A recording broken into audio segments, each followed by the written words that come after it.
Live from the apocalypse. We miss you already, Bell Hooks. This is State of the Game. We miss you. We love you. And my name is Dano. I am from the same mystic tribe as Nardwar. And my co-host is the mentor. You love Anthony Fantano. He mentored Anthony Fantano like Will Smith did Kevin James and Hitch. It was just like Hitch.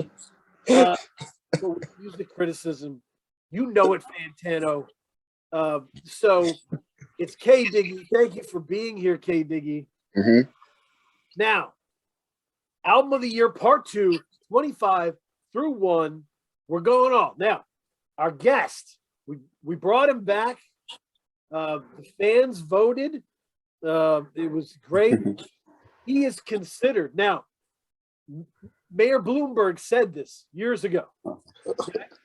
This is the Holy Ghost of underground hip hop. That's Bloomberg's words, not mine.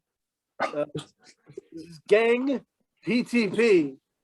I'm glad to have him here, ready and willing to talk hip hop with us and talk music. Oh, yeah. Talk music. 2021. Yo, thank you for having me back. Here's my defective laundry card. I'm ready. The comfort zone. Bloomberg has definitely smelt blunt smoke from our cipher, because it was in the 90s, so it was a cipher. Yeah. But yeah, we didn't realize Bloomberg lived like right next to the elementary school building that school dances were held in. So we definitely were smoking L's in front of his crib. So there's that. That's how he found out about the whole, that's how I found out about me. This. That's how. Do you think in the 90s that the NYPD taught officers what cipher hats looked like so they could get kids? That was part of the training? That was part of there was definitely like an infographic. Get the cipher hats. So we talked about, we really started talking about, to recap, right? 50, just to give a quick recap, 50 was Smoke-Filled Room, Juggernaut, Giallo Point. At 49, Esther Rose, How Many Times? Dawn, second line was 48. Montero, Little Nas X, 47. Navy Blue, Navy's Reprise, 46. 45, Master Cream, Weight of the World. 44, Wally Clark, Banned from All Bars. 43, Halado Negro, Far In. Mick Jenkins, Elephant in the Room. 42, Tyler. 41, Call Me If You Get Lost. I can never remember that title. Scorsese and Chumzilla, Dungeons of Doom, Sons of Andre. 40, Hell's Angels and Heaven's Demons, I Am God, Dr. Mindbender. 39, 38, Feelings by Brigitte. 37, More Mother, Black Encyclopedia of the Air. 36, Tanya Morgan, Don and Vaughn. 35, Amani, Constant Condensation. Then Lelou's self-titled, 34. Vegas Vic, Zilla Rocca, 33. Strong Love to Disco Vietnam on that. 32, King Micah the Infamous, and Mighty Healthy, King Mighty 2. Then Casey Musgraves, Starcrossed, 31. 30 is AJ Suede, Avada Kedavra. Nappy Nina, J Words, Double Down. 29, 28. Cities of Eve, The Crashing Sound of How It Goes. 27, Luca, Why Look Up, God's in the Mirror. 26, NCL Tim, Doof, Swamp Funk.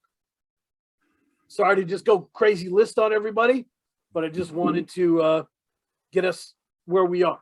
That was a heck of a chunk that we ended on. So I'm going to bring that energy back.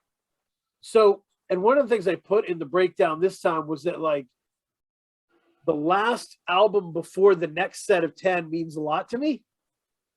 It's not like, I don't look at it like number 31 isn't good enough to be in the 20s. I look at it like number 31 guards the 20s. Right? 31 and 30, that's key, because that's my pace setter. Like you're not, you know, you're turning the curb there. So Yeah. it's weird and it's important. Obviously, it's important. Gary Suarez pointed this out on Twitter. If you're doing your end of year lists and you don't have women in them, your list just is wrong, right? Too many great women doing stuff. So let me ask you, would you say the criteria that you use to evaluate 2021's albums has changed from the criteria used to evaluate 2020's albums? Well, yes, and just because the music changed, right? I think what we talk about on these shows is that this music every year kind of has its own story, right? It's its own story of what was going on. I think the story of 2020 was people are sad in their houses and they need the dance music that they made fun of before. Yes, they need it. They're sad and they need something to unpack and something to focus on. I think the story of 2021 is fuck it, I'm going for broke. Right? I don't know how we're going to do shows or if they're going to really happen in a really significant form. I might have to just make my money on my project, my merch associated with it, my rollout. I might just have to go for broke, right? And figure it out in a different way. And I think a lot of people went for broke. I think a lot of people did a lot of interesting things. So that was like the context that you like evaluated and listened to these albums under. Okay. The albums kind of teach me over the year how to evaluate them, and keeping the list running throughout the year helps me with that, right? It forces me thinking about these albums, the albums on this list that I've moved up and down the list all year. Yeah. Like, and so I've got real relationships with these albums. But yeah, so Swamp Funk as 26 is critically important because it's the bridge to the top 25. So women being on the list is important, but also, right, women being in important positions is important. If you're making a top 50 list and you have 10 women on it and it's 50-40, yeah, fuck off, right? Bullshit, right? Go ahead and give, like, you know, don't rip people off, don't mess with people, don't quota people, right? We all know when the Grammys do that thing where they will like print off their list of the biggest selling albums in each category. They'll take the top 4, then they'll put one in that's a little interesting. It's a mess, right? They're like, here's Freddie Gibbs. That's interesting, right? And then the rest is just Drake, whatever. You know, the rest is like, it's just the top selling. So they're like, that's the game. They don't give Freddie Gibbs the thing, but they'll like invite him. So you'll think, will they? No. Right. So you want to avoid that shit and give people the positions they earn, to be honest. It doesn't get more complicated than that. Jasmine Sullivan is my number 25. Hotels. Now, this is an album that is like some people's favorite album. Like some places are running this number 1. So I'm really excited to see Jasmine Sullivan getting that love because she's been really good for a long time. Absolutely. Yeah. I thought Hotels was, I said Hotels. Hotel. It sounds like Hotels. Hotels. What I liked about her is this is her most ambitious project yet. And this is her saying, it's like you said, this is her saying, fuck it, I'm going for broke. You know what I mean? Like, I want to make an artistic statement. I know I have the talent. It came out, I believe it came out early. She sang the national anthem at the Super Bowl, correct? I think so, yeah. So it was around that time and she absolutely killed it. So she was having like her moment. And then she dropped her album around there. And it was just, I mean, it really took a lot of people back about how good it was. Yeah, it really set the pace, you know, early in the year. It was an album where she fully embraced discussions of sexuality, right? Yes. and she had always felt like, I don't know, an attachment to the old neo soul vibe, right? Very like holistic, organic kind of positive thing, right? You know, those videos where India Ari would be riding a bicycle looking at the sun or something. Yeah. Like, and that's cool. Like, that was cool, and she did well with it. But, you know, people have dimensions, man. People have different sides, you know? And not everybody gets to showcase those sides of themselves well, right? Yeah. As an example, there's a rapper named Common from Chicago, and I will tell you, I can't listen to him talk about sex. I know he has sex. I think it's okay that he has sex. I think it's okay. But I can't listen to him talk about it in a song in any way, shape, or form. It's strange to me. It doesn't seem right. It doesn't fit his experience to me. What is it that's unsettling about it? That's a good question. I've wrestled with this. I don't know that I know it, but it's just something where he can't pull it off, right? To me, he doesn't work in that space well, right? Like, he doesn't say any crazy stuff like Kevin Gates says. Kevin Gates is an honest fella. He's like, look, this is what I do, you know? And if you come in with a crochet hat and you're on the Apple commercials and you're, I don't know. Yeah. It's rough. His consciousness got in his way. But that's an example. Like, I was worried about that in terms of Jasmine Sullivan doing a sexual album, but it's a really well constructed album. Where she, like, there's great collaborations. Her, Ari Lennox, great people on there she works with and sounds great on with. But there's also voices all through it. Remember the little voicemails and stuff? Yeah. And just people's individual stories of their times. Yeah. Oh, Gang, were you trying to say something? I'm sorry. No. He's getting the break in, getting the meal in. Oh, okay. Yeah, I mean, I think Hotels, I think yeah, it gave an artistic, I think the voicemails gave like an artistic gravitas to it. It elevated it from being just an album to being a statement. Or like a human experience, right? Like a human experience, yeah.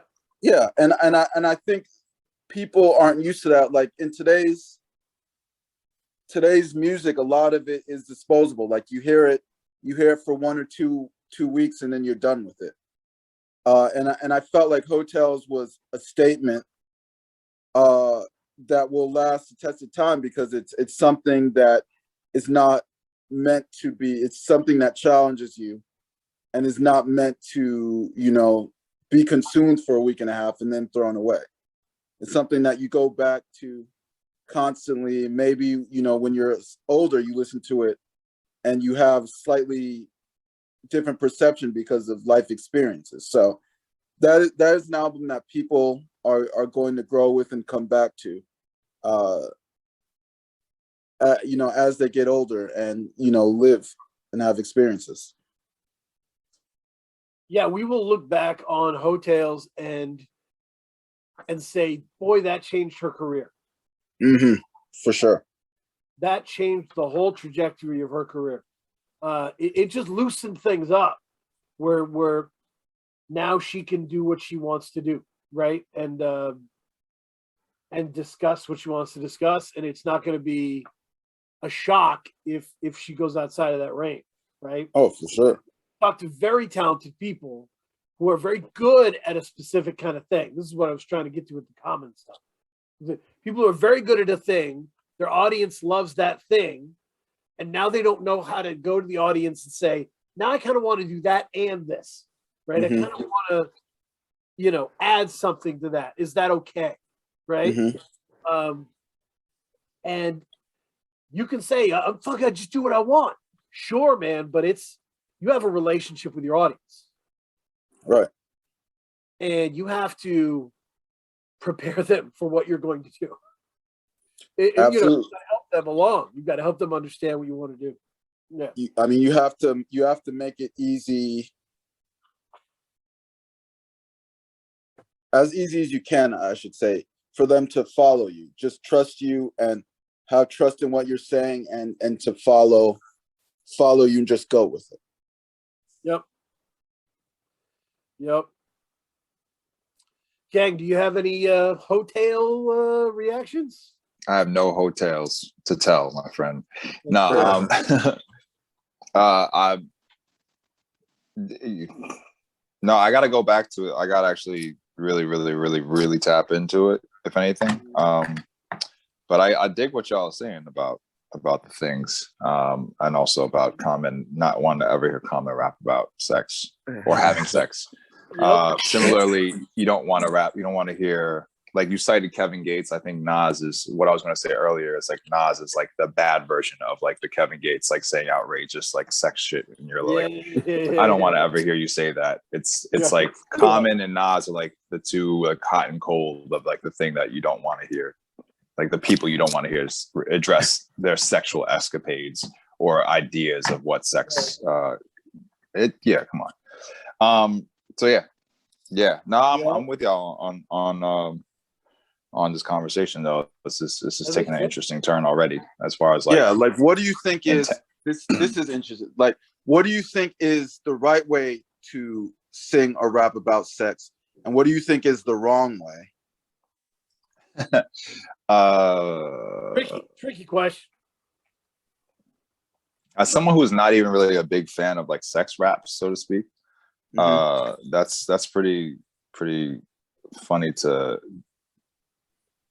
I guess, try to figure out as far as an answer is concerned. I think like, I mean, comedy, you kind of have to be naturally funny and light in certain ways, or like ready to be vulnerable depending on what angle you're taking or whatever. I think a lot of the shit that we hear gets turned into like this like corny like locker room, like dudes locker room talk, and that's like no one really wants to hear that. Like, or like the people who want to hear that aren't really like, I don't really want to be at the table with them.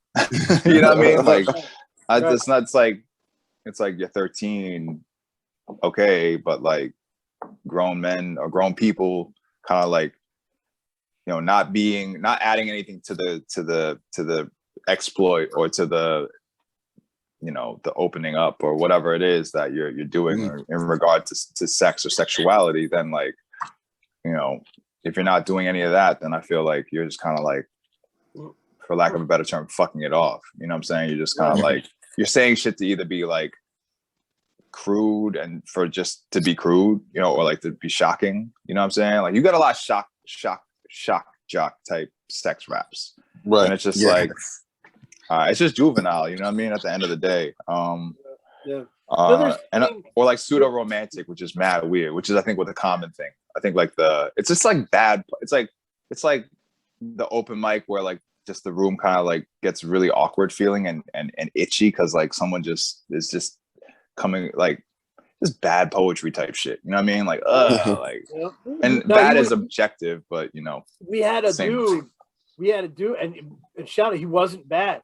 He came to our open mic poetry reading every week, and what he would do is he would sign up, go somewhere else, come back when it was his time, get on stage, do this amazingly seductive rap about how sensitive he was to women, try and hook up, and then leave if it didn't work out, or if it did, he was gone.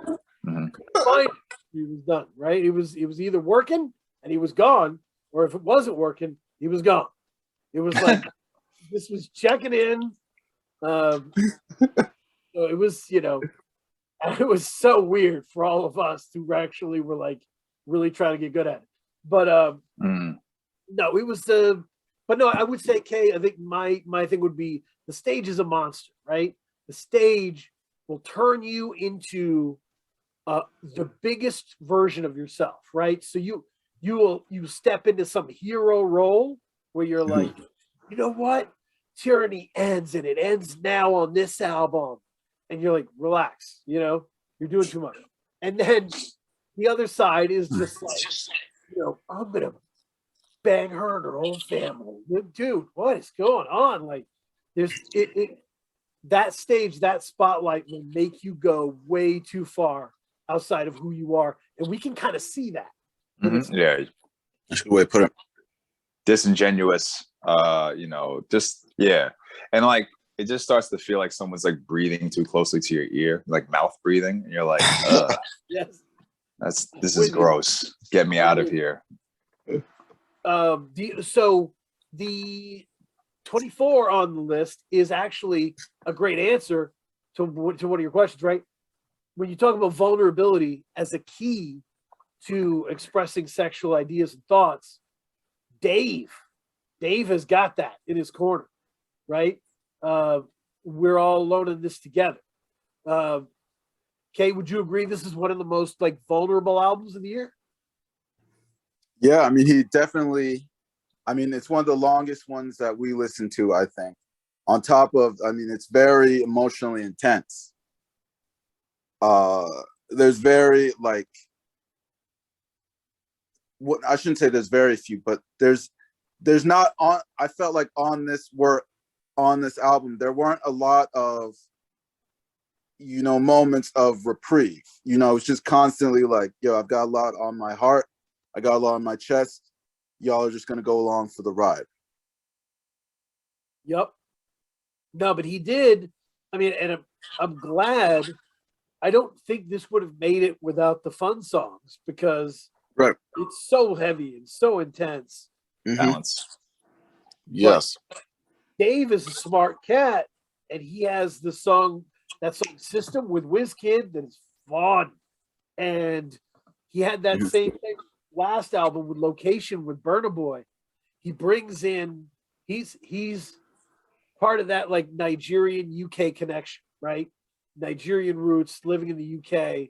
So he'll bring in Stormzy, he'll bring in people like that, but he'll also bring in Burna Boy, WizKid, people that are straight Nigerian artists, and they'll make something that turns up that is fun, right? Yeah. The mixture is good, is very good. Dave's flow is great. There was a big moment for me with Dave where like, who was it? Was that on the? Oh, Idris Elba was on Jesus and Mero, and they act like Mero's from the Bronx, and he's like, help me understand the UK rap and what's good about the UK rap. And so Idris Elba was like, dude, these cats are spitting out of here. Like, this is real. There's some people doing great work. And he said Skepta, and he said Dave. And I was like, oh shit, that's awesome. So like, this is a big deal. He's a generational talent, I think, in terms of these last two albums, Psychodrama and this. That's a real run that he is on. People need to check this guy if they haven't. He's also great about talking about racism. Oh my God, Three Rivers. Ooh. Three Rivers is just beautiful and in depth. He goes in on it, so it's great to hear his perspective. Snow Allegra's on that. James Blake. But the heaviness of it did weigh it down, where it wasn't re-listenable to the point where I was always listening to it. This was in a conversation with Dylan, right? Cinemasci, I believe. Yes, it was. Yes, yeah. Okay, that's a really good deeper dives, and if people are wondering or whatever, like I was new. I've been new to Dave, so I don't, like that episode of State of the Game, or FME State of the Game, was very like useful. Couple like really, really lovely releases being spoken about there. So yeah. Yeah, Dylan killed it on that. I loved talking to him, and that's awesome. If this puts you on, it was a heck of a great album. It's just, it's a heavy album. If it was a few songs shorter, it'd be a few slots higher. It's a long album. Yeah. And I think it's like 10 minutes longer than his last one. And those 10 minutes are important when you're totaling an hour and more of an hour, you know? Yeah. But it's just one of those albums, like it's an important statement, but it's just very difficult for re-listenability. You know what I mean? Like, you're not going to be able to re-listen to it again easily. Like, you can't put this on in the car or something. Like, this is one of those albums where you really have to like sit with it and really go along for the journey. Right. And you like it's the opposite of the album in front of it in this one way, right? Because Dave, we're all in this together, we're all alone in this together.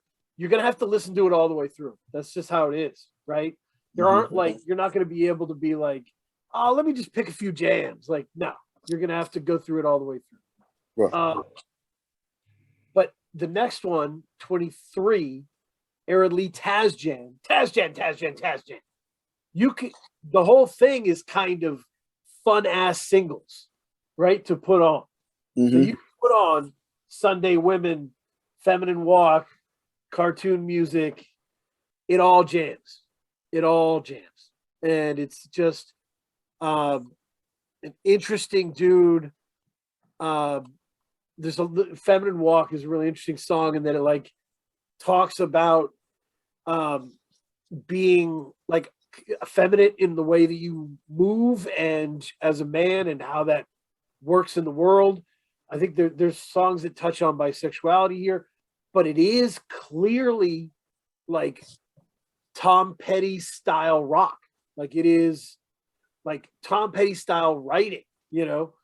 There's a real swing to it. It moves. My wife loves this album. Like, we can just throw it in the car and everybody's into it. But the writing is there. The writing is solid. And that's one of the things I loved about Tom Petty, was that even when there were hit singles, you'd hear lines and be like, damn, that's in a pop song? He's just beautifully describing like doing pot on the hood of a Chevy. Like, this is wild. But Tazjan is a really good special album like that. The writing has voice. It has character. He has all the skills. I don't think there's many features. This is one of those things I found on Bandcamp and just fell in love with. So, did you hear this one, Keith? I vaguely remember listening to it. It came out a little bit earlier this year, right? Like, yeah, you did. I remember you did listen to it. You did like this one at the time. Yeah. Yep. No, it's man, we're hitting the really important stuff now. This is getting wild. I'm excited. So number 22, I'm starting to get more people on Teller Banks Island with me. Teller Banks and Ed Glorious, the part and the parcel. For a while, it felt like it was me and like the Rap Music Plug just waving the flag, being like, "This is great, come on, guys." But now there's people being like, "This shit is dope." Like, it's gaining speed. Part of that, to be honest, is the year Ed has had. Ed is fantastic. In the production episode, you were gone, Kay. I kind of said that this Ed has a signature sound now. Right? Like, I know an Ed Glorious beat when it comes on. Right? Like, because of how tight the loops are, right? How well chosen, how tight they are. that you are, it's just boom, boom, boom. And it's a real signature. No, there aren't, his beats sound different. They just sound different. Yeah. I mean, that's the highest compliment you could give to a producer, like you're able to recognize their work without, you know, a tag or anything like that, having to be played. So, yeah, no, it's Ed is glorious, and so, and Teller is a great combination for Ed, because Ed is so meticulous, right? And there's like, he knows his sound, and his sound is really well constructed, and it's always growing, but like in these, you know, systematic jumps, whereas Teller's brain is all over the place.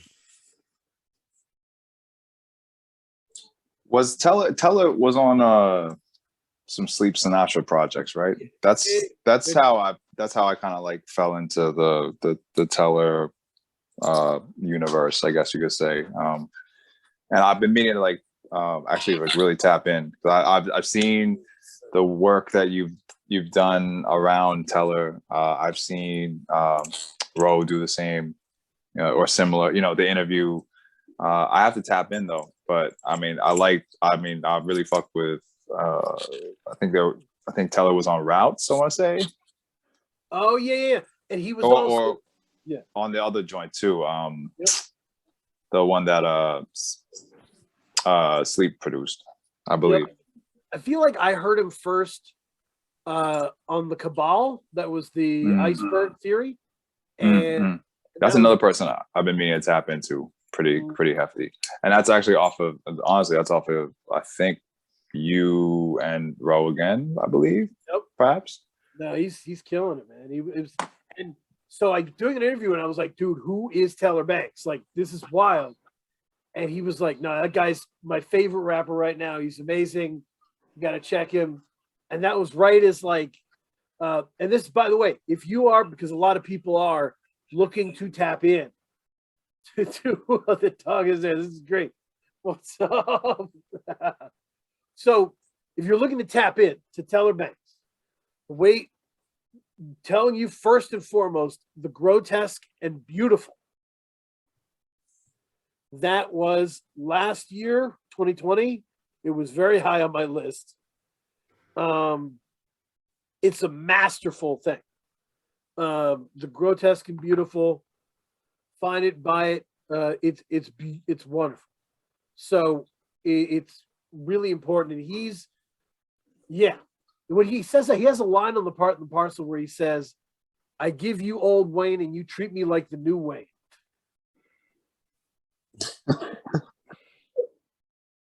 That was awesome. Whoa. Cool. Yeah, no, I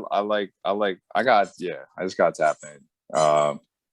So yeah, this is one that I'll be fucking with.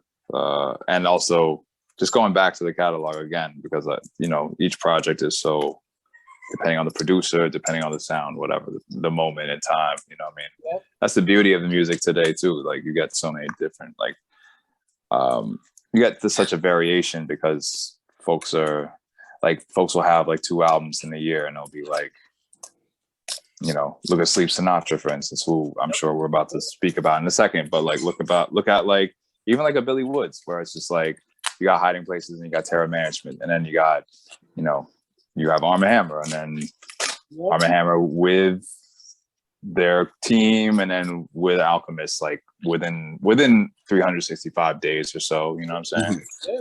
No, and I think it's important, if you're going to release multiple albums in a year, I think they should tell a story kind of together, right? You look at those, they should be different sides, and they should, great way to put it, they should really accentuate each other, right? Like, and fit, and that's what really makes a release pop like that.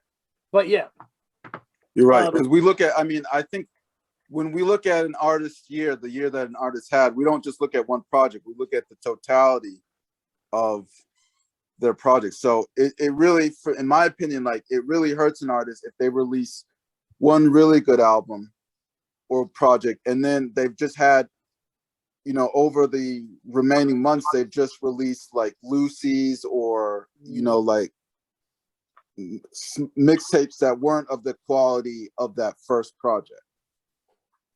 So you're right. I do agree with that. I do think that, you know, an artist has to look at, you know, look at their year in total as one body of work.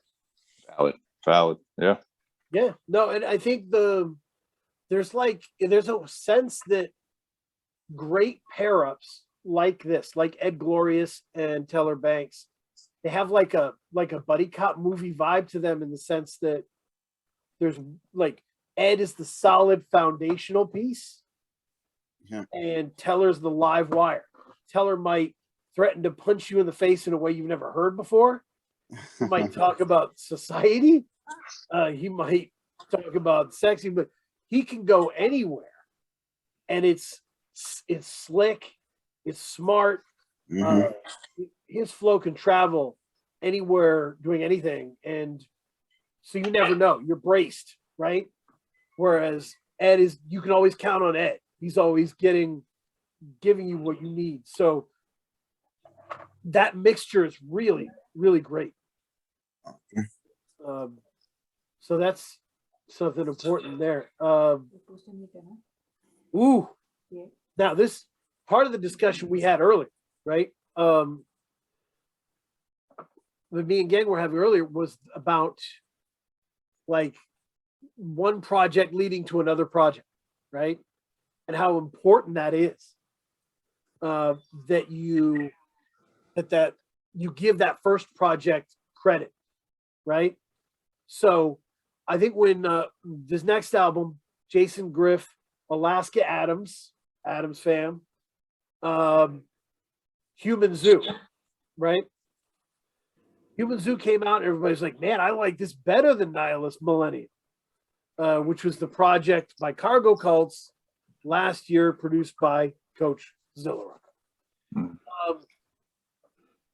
And my thought was, you don't get Human Zoo without Nihilist Millennium, right? Started Human Zoo, it got put on hold. They did Nihilist Millennium. They did the shit out of it, and then growing from that experience, Human Zoo became what it is. Human Zoo wouldn't be where it is without Cargo Cults. So that growth is a tribute to both albums. It is not pitting the albums against each other. Right. Right. Yeah. I mean, it's similar to the Dungeons of Doom. Yes. You know, that's you don't get there until, you know, there's the projects with Griff and everything else. And yeah, I mean, I think Alaska on Human Zoo is a product. It is like the lily pad effect, which follows he's the same person, just a different, how do I say, like the magnifying glass is a little bit more, is a bit closer to certain things that he's addressing on Cargo Cult, so to speak. Yep. You know what I'm saying? Obviously it's sonically, it's a different template.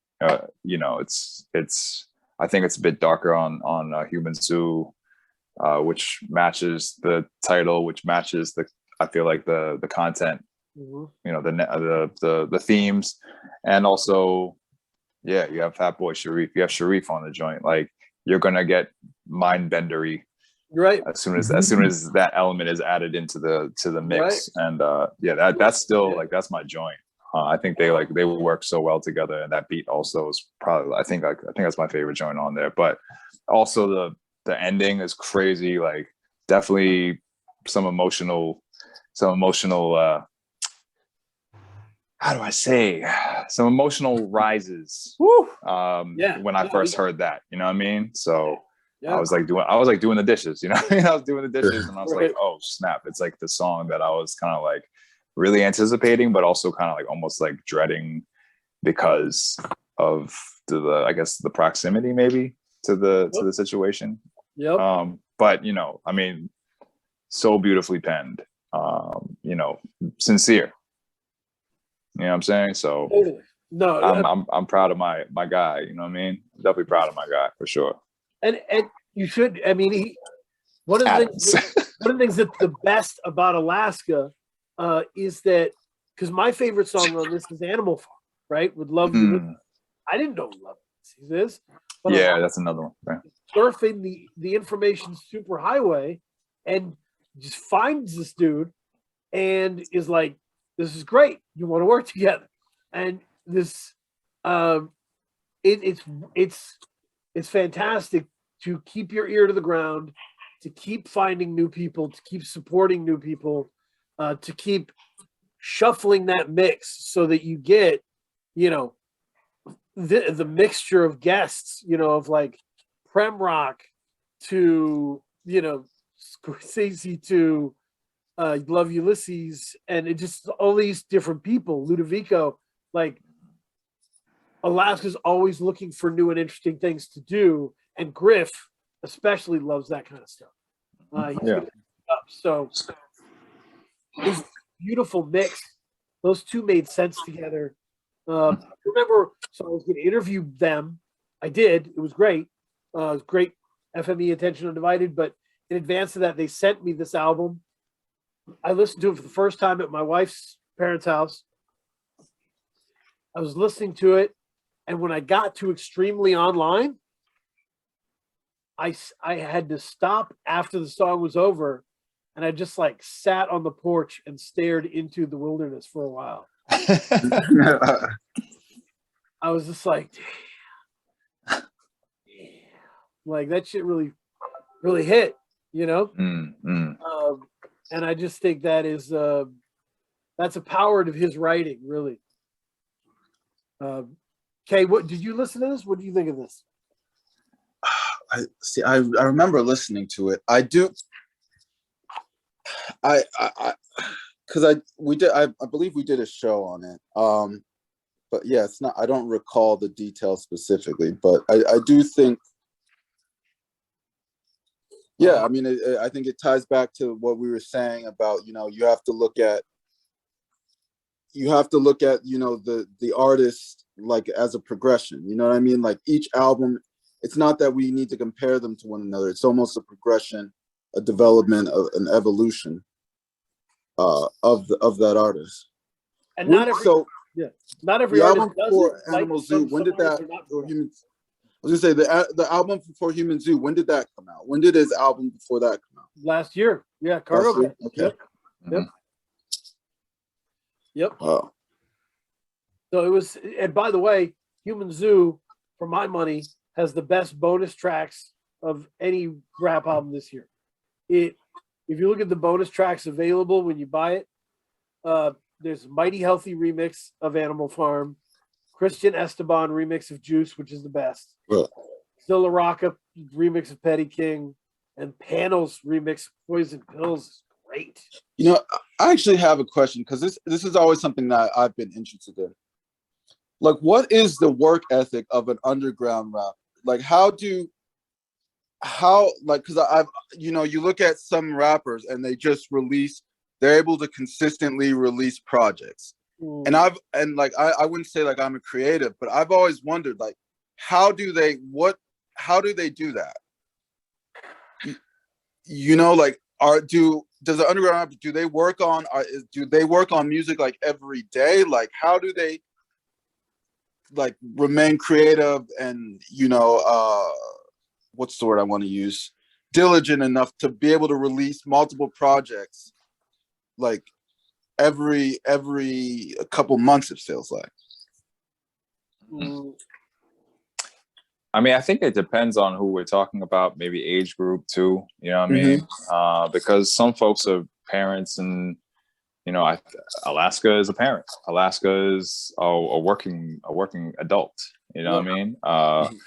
Also, I believe Alaska's in some form of academia currently, like professorship. Which is Professor Alaska, son.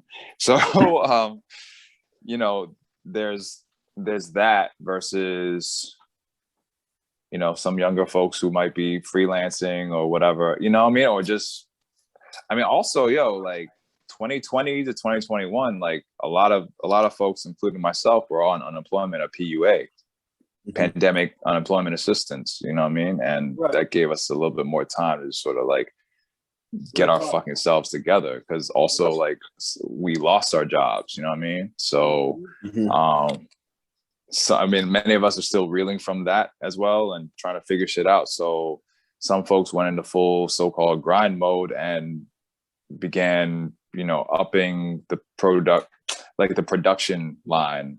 Again, you know, we're talking about like Bandcamp Friday and things of that nature, just trying to take its full advantage of everything that they could to, you know, sell their art, get their art out there, so more eyes were on it to then get more sales or whatever, but also just to get more, so grow their thing, you know what I mean? So as far as like technically, like how many folks, like are folks working on things every day? I mean, from the folks that I know, it's either, you know, I think, I don't want to, that's tough. That's a really good question, but I know, all right, so like one half of them are like every day, just banging out songs, like staying up to all whatever hours of the night and just banging out like, you know, verses with like a bunch of other folks. And it's just like a whirlwind of creation. And then other folks, you know, they sit on things and they just chill and they kind of like go out and let the thing breathe and then come back fully inspired.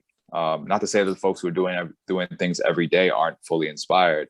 It's just a different sort of like, you know, push and pull. It's a different sort of, you know what I mean, song and dance, so to speak. So for me, I'm the one who needs to take time. You know what I mean? I like to take time. I like to rest and like figure things out. Like I might, you know, be doing like creative shit on another front, but not necessarily using the same part of my brain or the same channel to like express myself. So like one part of the year I might not be making any beats, you know what I mean? Or I might not be writing anything. Or I might not be working on, well, any art, so to speak.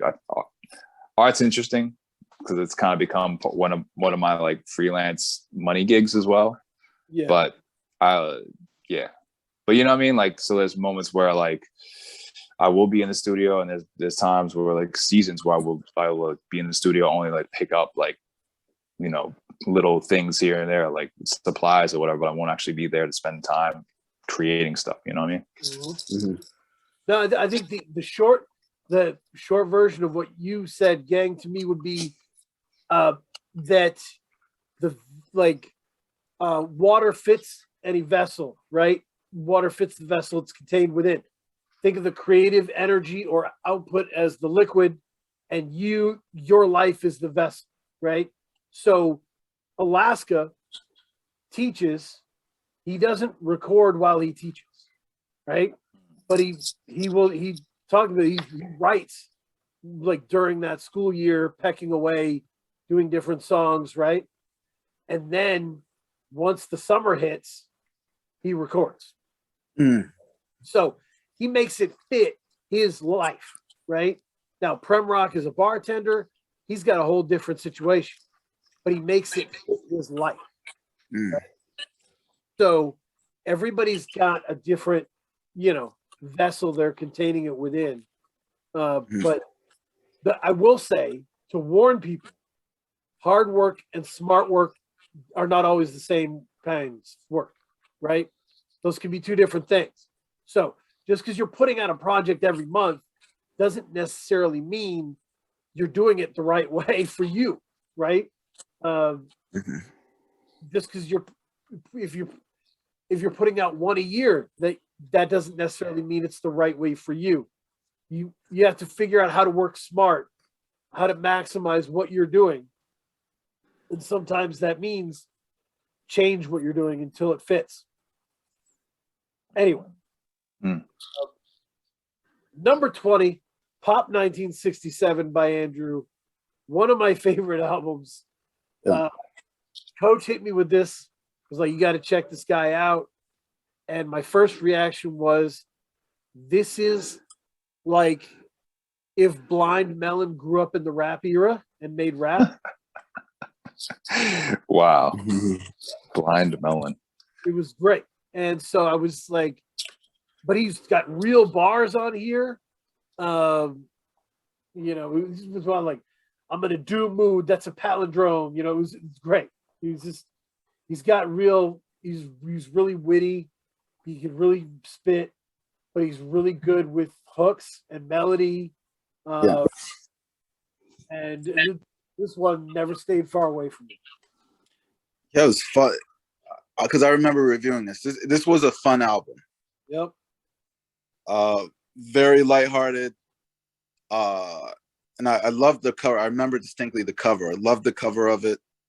It was just really like it goes back to what Gang was talking last time about intentionality. Like he went out, he had an intention when he was making this album to create like a fun, you know, lighthearted album, and he did it. Yeah. No, it's my favorite first song of the year, right? Losing Streak, you know, is an incredible first song. It explains kind of the whole album, and it's magical for me. And I got to interview him, and I said, was the first question was like, when did you know that was the first song? And he was like, immediate. You know, once it was done, once it was recorded, like, oh, that's the first song, you know, because I was like, I started my question with like, I'm nuts for first songs. And this, I think, is one of the, and he's like, me too. So great to talk to someone who is that vested in that. No, funny story, Keith. Yeah. I interviewed him. One of my things I said was, look, my least favorite thing about you is your name, because it sucks for me to search Andrew rapper, right? And it was a very funny kind of thing, exchange.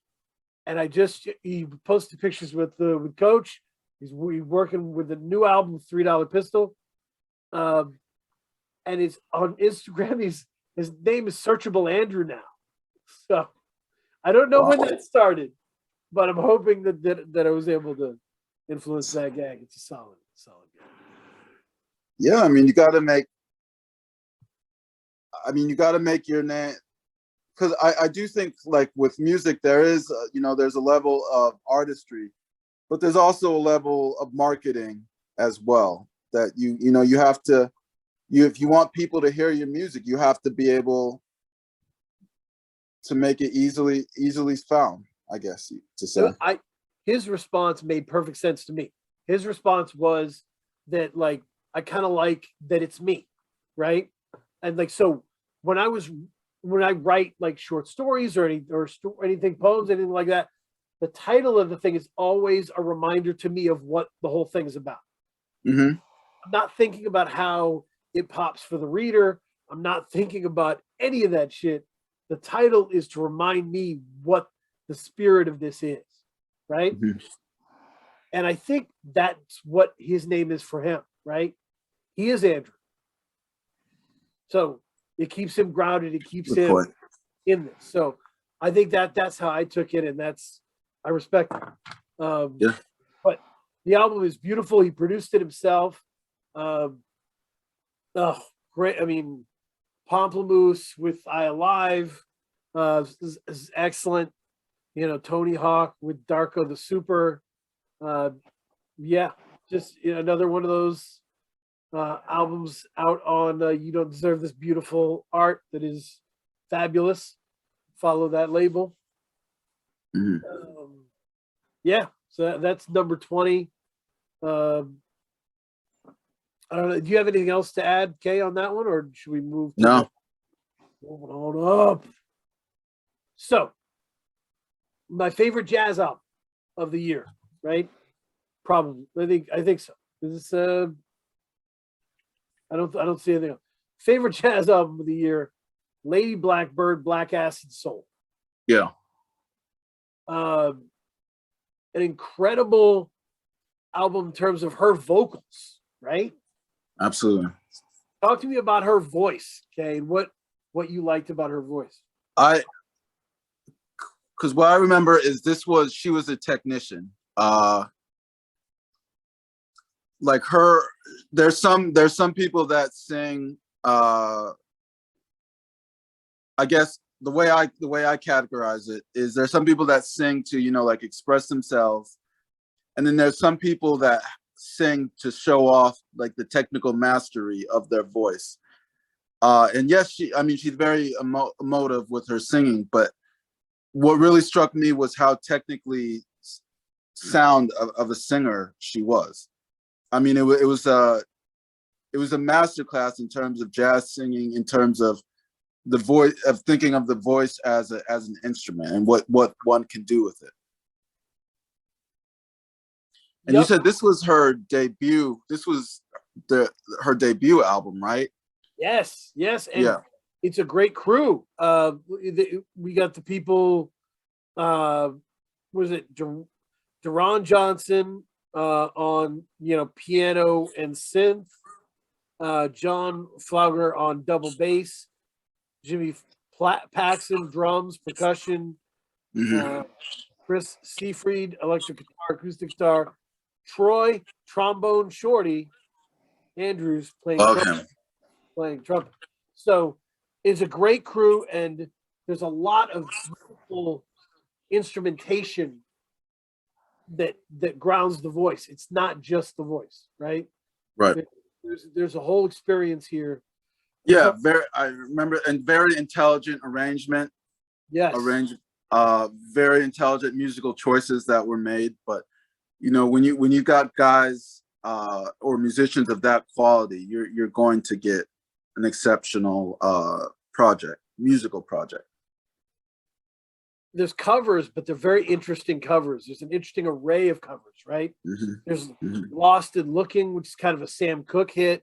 There's an Irma Thomas one on here. There's Nobody's Sweetheart.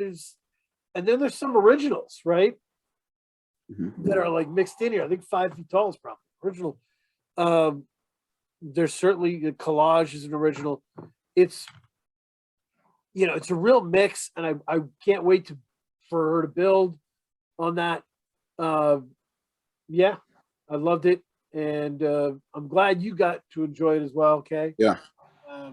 And do that. Gang, you should listen to it. Have you listened to it? I have not listened to it, but I should definitely tap in. You realize like these lists are things that I like refer back to. So you know, it's okay. No problem. Yeah. Check it in. Next, you got to be in for this one though, because number 18 is Big Flowers, Big Smile.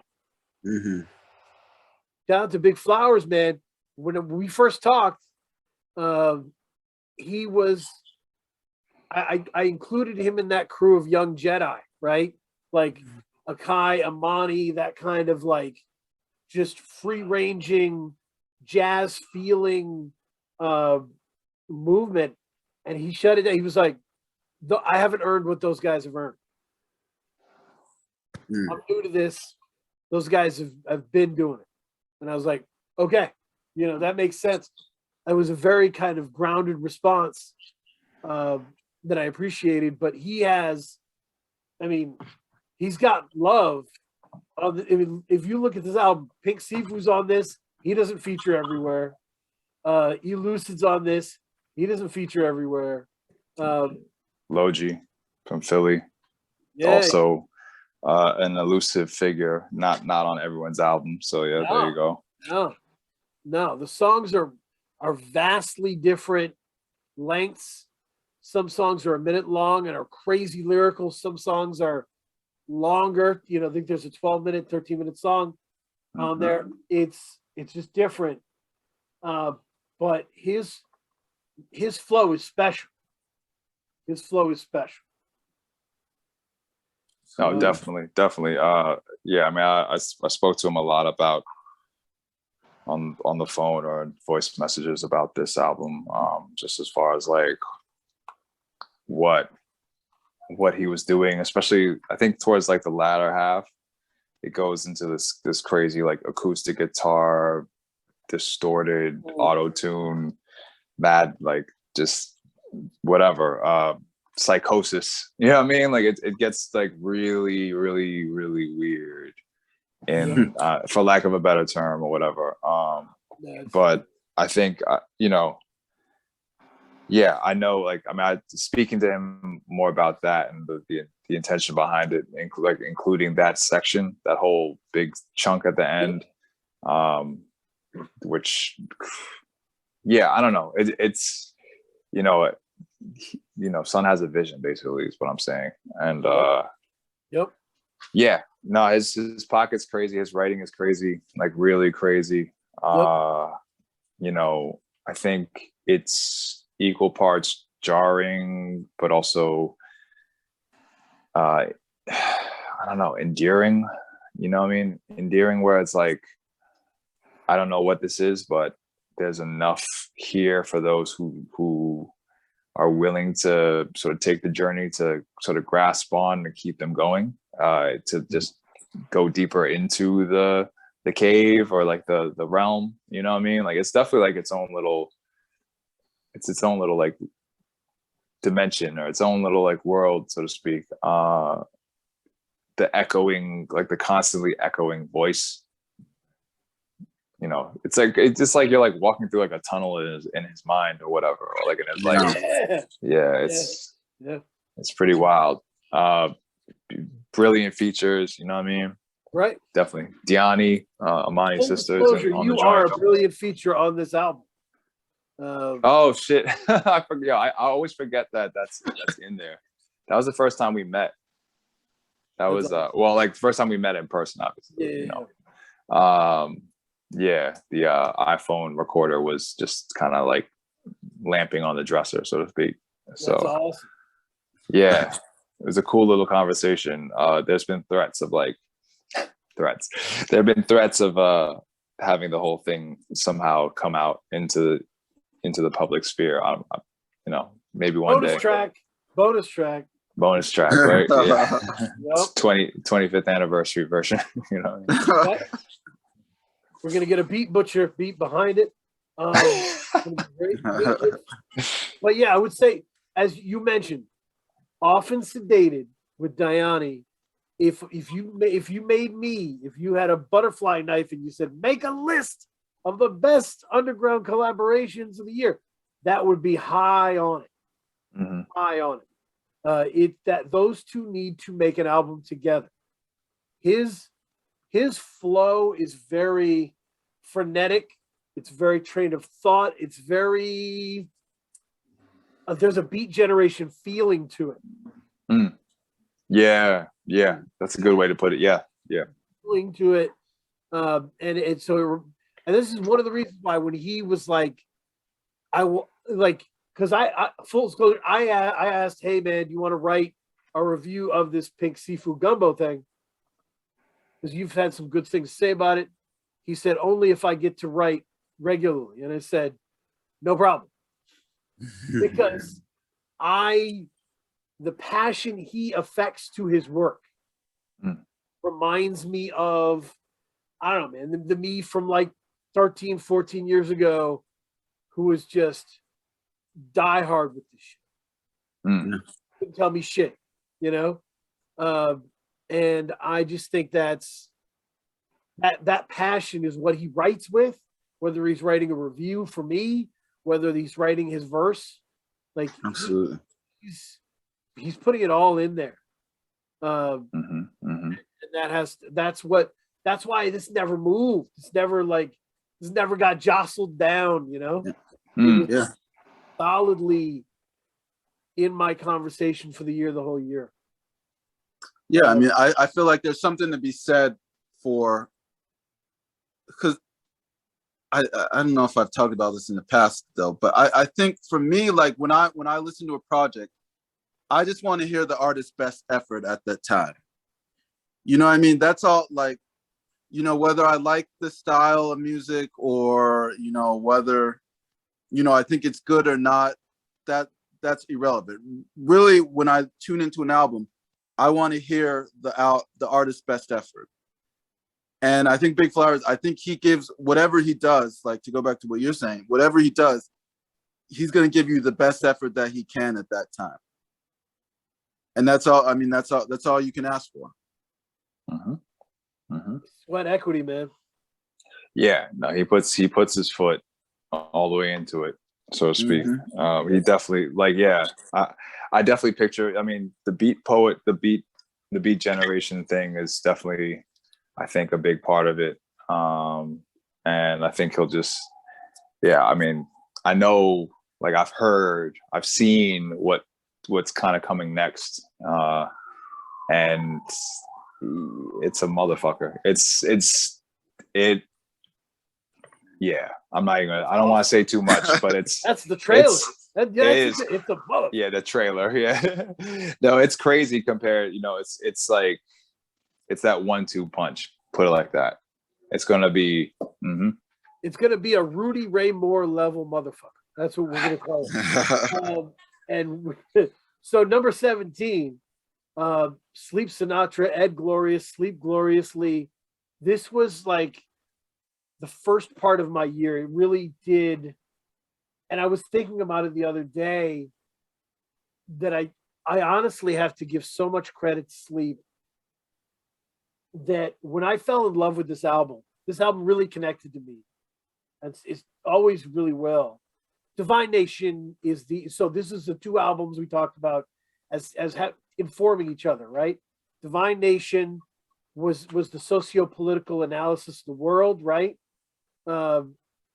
And, you know, somehow finding a way to take shots at Frank Sinatra and Logic at the same time is amazing. So, but Sleep Gloriously is a very personal album. There's very personal songs on there about relationships and about growth as a person. And that's why this album means the world to me. And I got a chance to talk to him about it. And honestly, I think that FME Attention Undivided put me a little more on the map.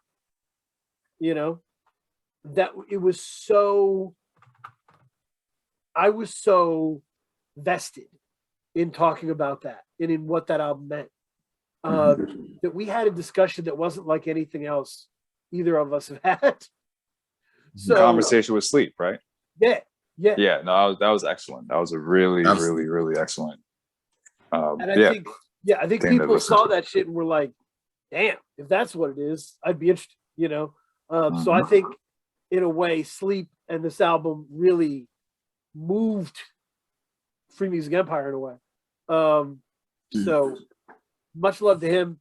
Everything we said about Ed still stands, but like Sleep is so soulful that when you had Sleep and Ed, it was like peanut butter on peanut butter. It was marvelous. You know, this is some soulful shit right here. It was glorious. And I appreciated it, man. There's some great stuff.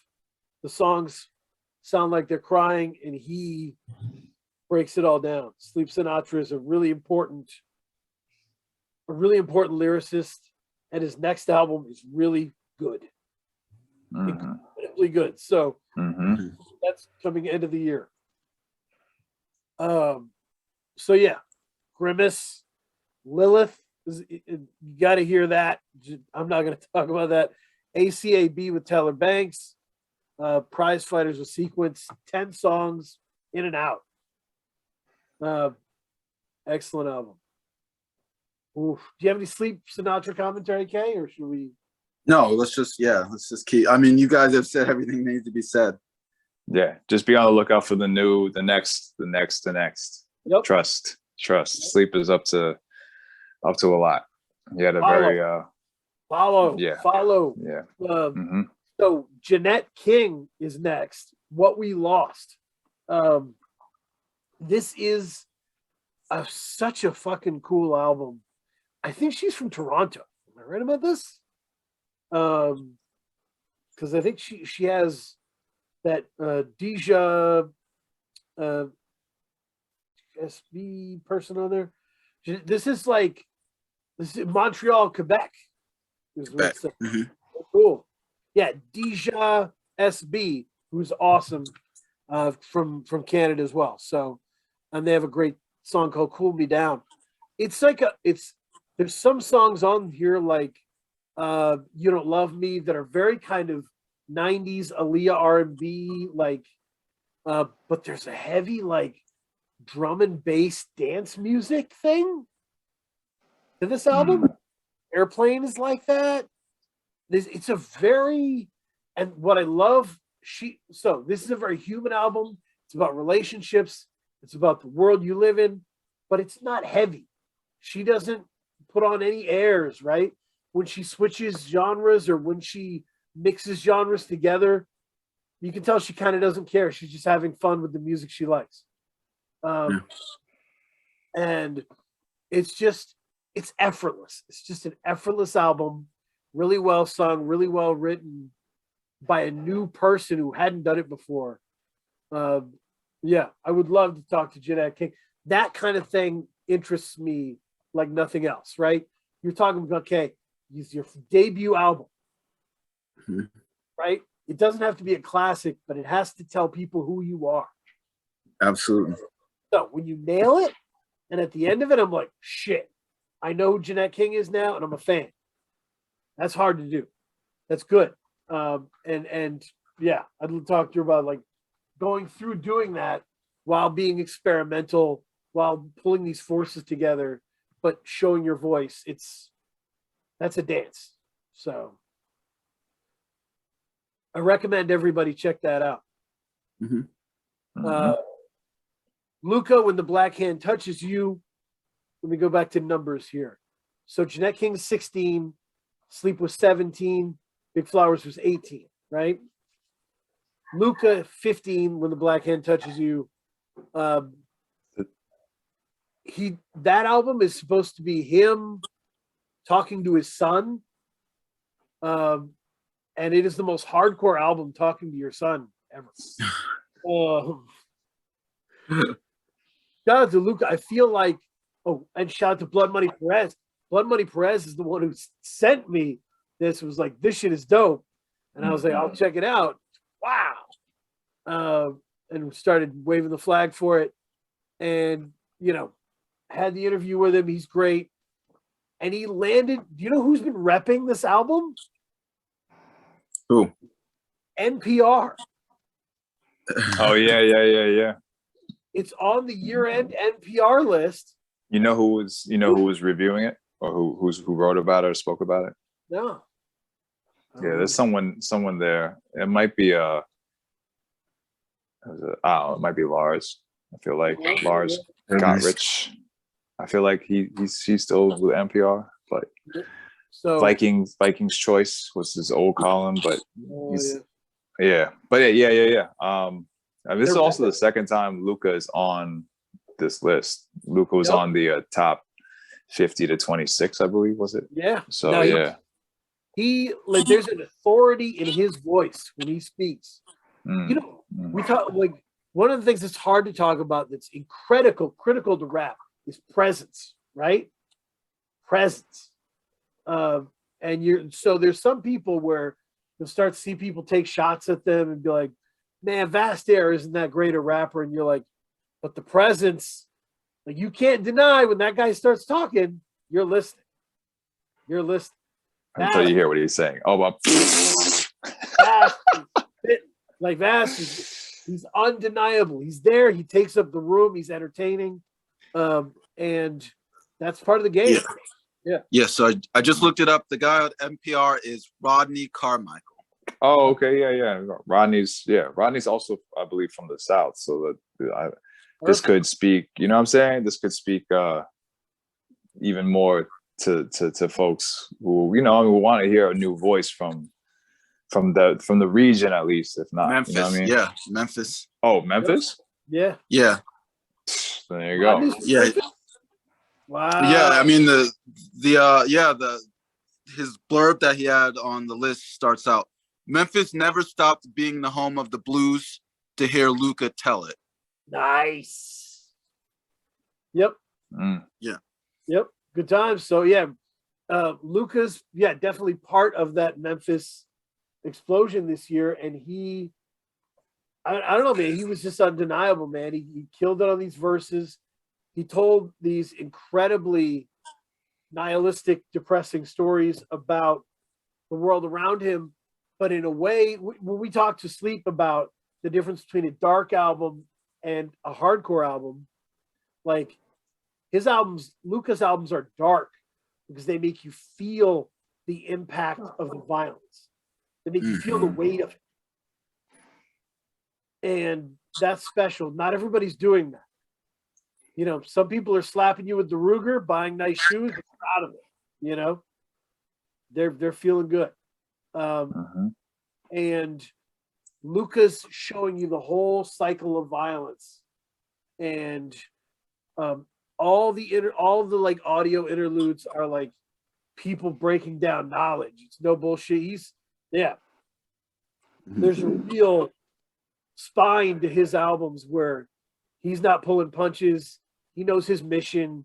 He trusts his team, and they make good music. It helps having shit move in your corner too. Absolutely. Facts. Yeah. No, it's great, and so salute to him, and I'm so excited for the come up. Yeah, my mom sent me the NPR top list, and I was looking at it while I was on the phone with her, and I was like, Luca's on here. So number 14, Def C, Messiah Music, Trap Door. Have you heard this, Kay? Yeah. I don't think we got a chance to. No, we didn't. But I mean, this was because you mentioned it twice to me. Usually, when you mention something twice, I'm like, okay, I'll make sure for sure I check it out. But I mean, this was, and you said he'd been working on it for like 7 years or something, right? 7 years. That's the crazy part. You can tell. Mm-hmm. It was phenomenal. The fact that it made number 14 and it was released probably less than a month ago, right? Yeah, like 2 weeks ago. November 23rd. November 23rd. Wow. All right, so three weeks ago. Something like that. It was immediately important, right? Yeah. It was immediately like, holy shit, you know? I think the highest compliment I can pay a Def C on this, if Def C were to be listening, is my cousin taught in Compton for years. And I sent her this album, and I said, this is the most hardcore teacher album of all time.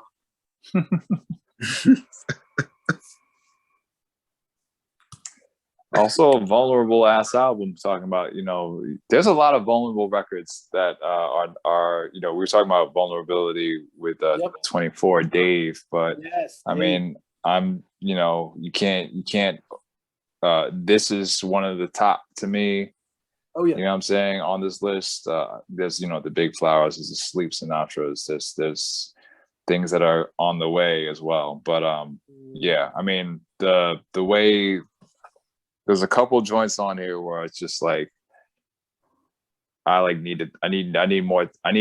to sit down in a quiet space with them and just kind of like have a moment, because I know, I mean, hearing Def C speak on, I believe it was rap music his plug. Rap Music Plug interview is amazing. Check it out. Every Def C interview is worth checking out. Is amazing to hear his son speak. It's definitely something that I always end up messaging him about, just being like, yo, like, not only always insightful, always, you know, the self-awareness, the sort of like the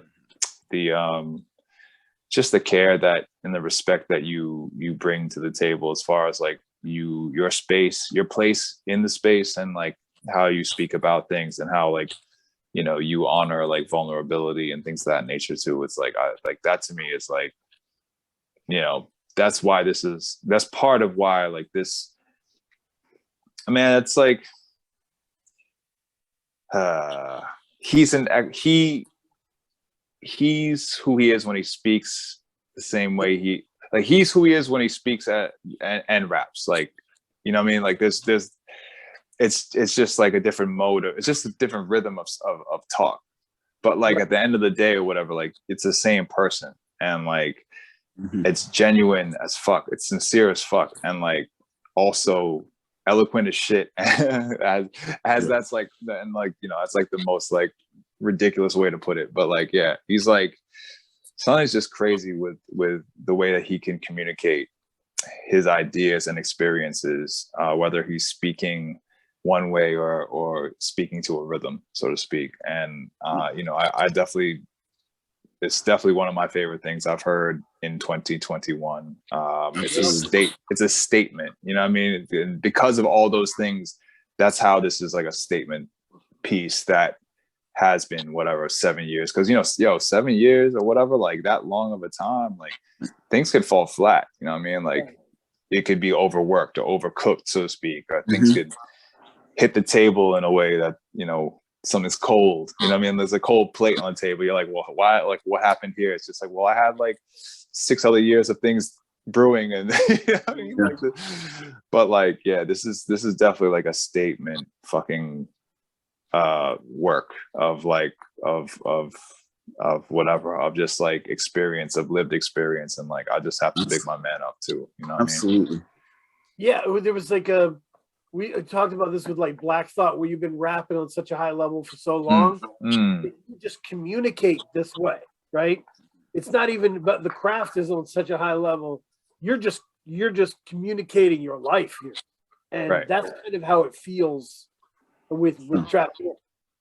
Also the production, like also the way that the things that he chose to speak over, like the things that were composed and then also given to Def C. But then, you know, like you could be a great rapper, but be rapping over the most boring, you know, or like soulless or whatever shit, you know what I'm saying? However you want to bottle it up. Like see Nas when he was still like a capable rapper. See a bunch of people, honestly, a lot of folks, and most of these, you know, Def C is a big fan of battle rap and whatnot. And those folks are like super technical, but most of those cats cannot make a fucking song for their life.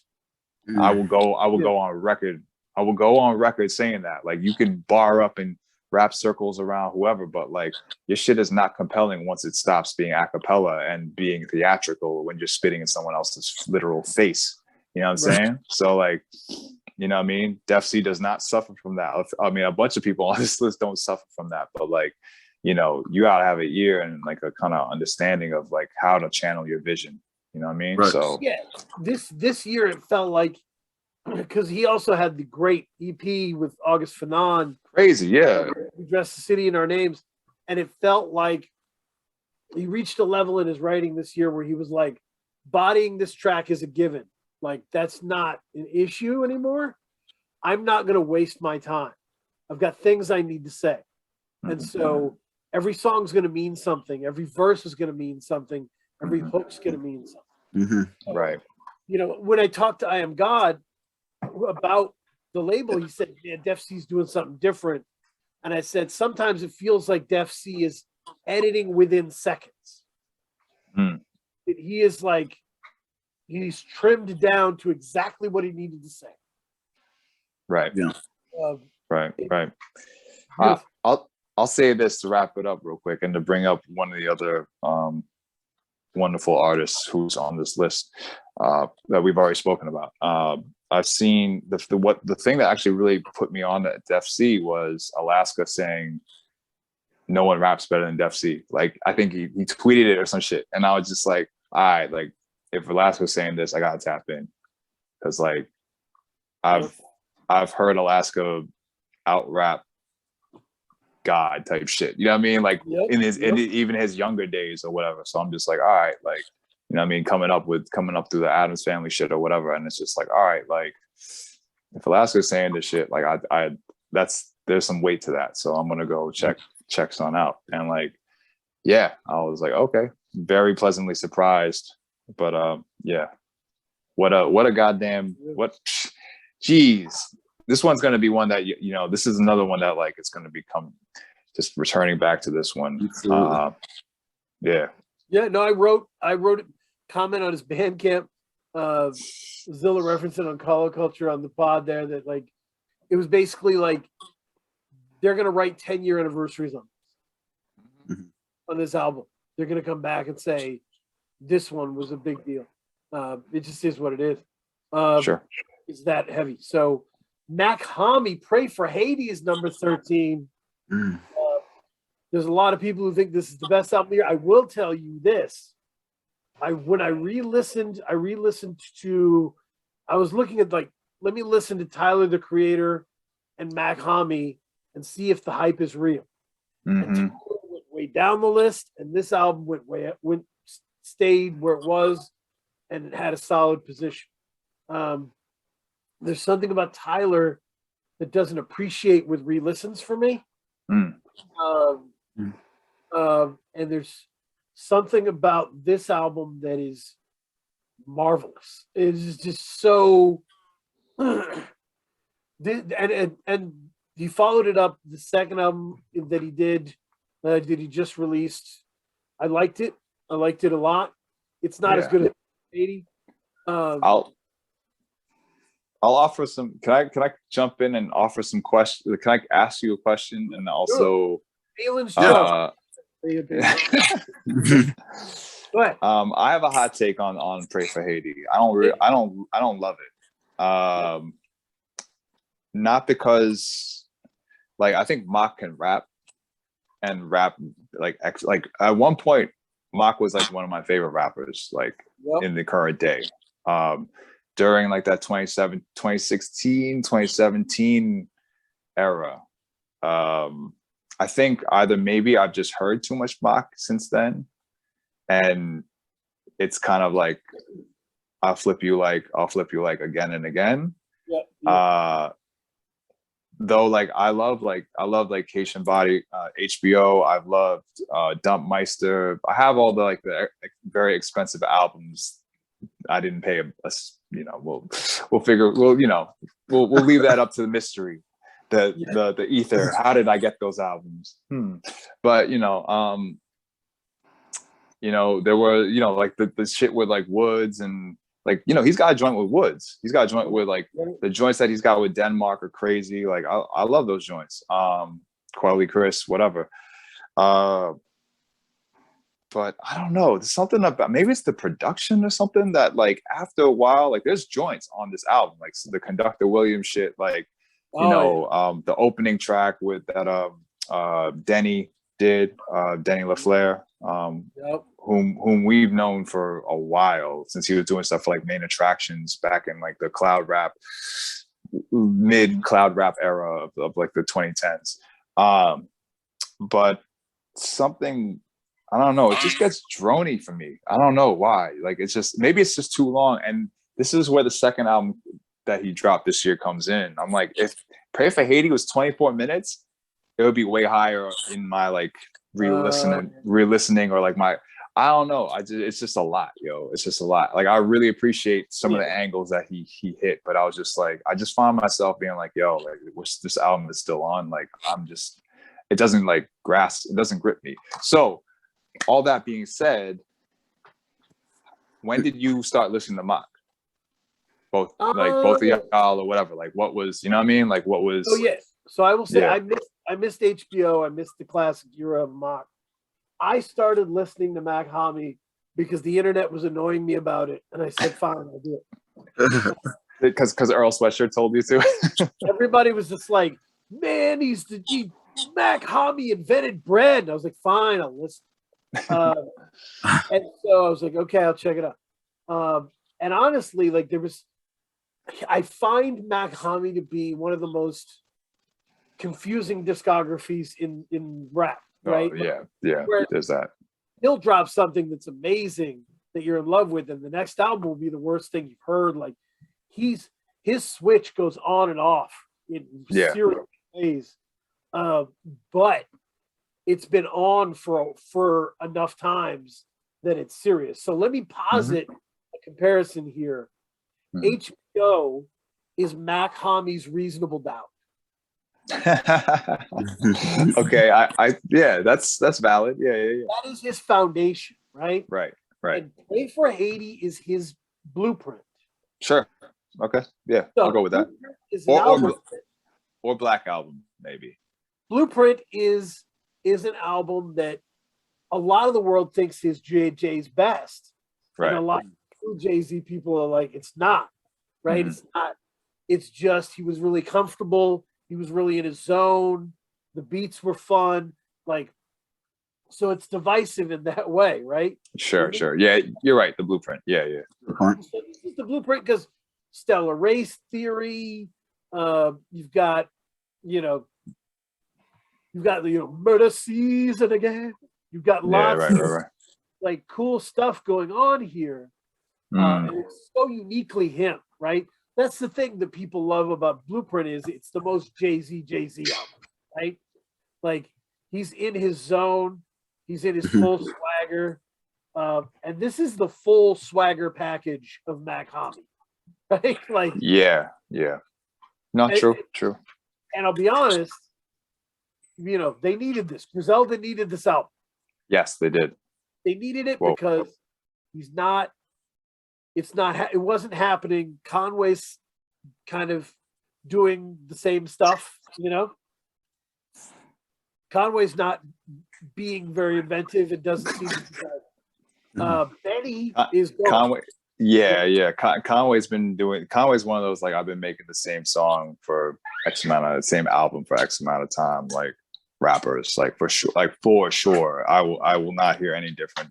Even though I did like parts of that one album, like the one he has the one like the police brutality joint. Like I think he did that well. You know what I mean? But like that could have been an EP. That could have been like a short Illmatic type album, like 10 joints. It didn't need to have like the so-called swagger rap, like down, the other shit, like the reaches to like different soundscapes that were like not, I don't know. Yeah. I have a theory. Let me give you a Conway theory. You want to hear it? So no, I'm just kidding. I've watched a lot of Conway interviews, right? Right. And Conway's always talking about how no one's better than him. Like he's always talking about it. Yeah. I think he views this career as like a King of the Hill game we used to play at recess, right? Find like a snow mountain and the kids would just obliterate each other down the snow mountain until there was one kid on top, and he views it like that. And he's like, I'm going to get to the top of the fucking mountain. I'm the best here. I'm like, I mean, the top of the mountain is the people who have reinvented themselves, people who have done interesting things. Like, it's you versus you. It's not you versus them. Right. Yeah. Facts. Right?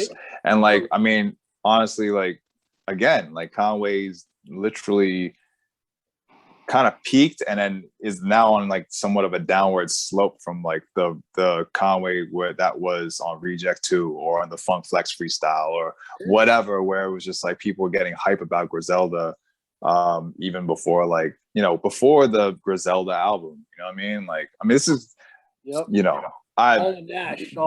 Gun is far more compelling of a artist than Conway to me personally, period, or whatever. And like that's why like Mock is interesting to fall back into play with them, because now you have someone who's got a little bit more like colorful antics, color, you know what I mean? Yeah. And Benny's like, Benny's hit pointing it or whatever. I don't know, whatever he's on Def Jam now. They signed him. So so I mean, and good luck to all those people involved. I'm just saying, Pray for Haiti. You're going to see it on all the lists. I don't think it's overrated. I think it is really unique.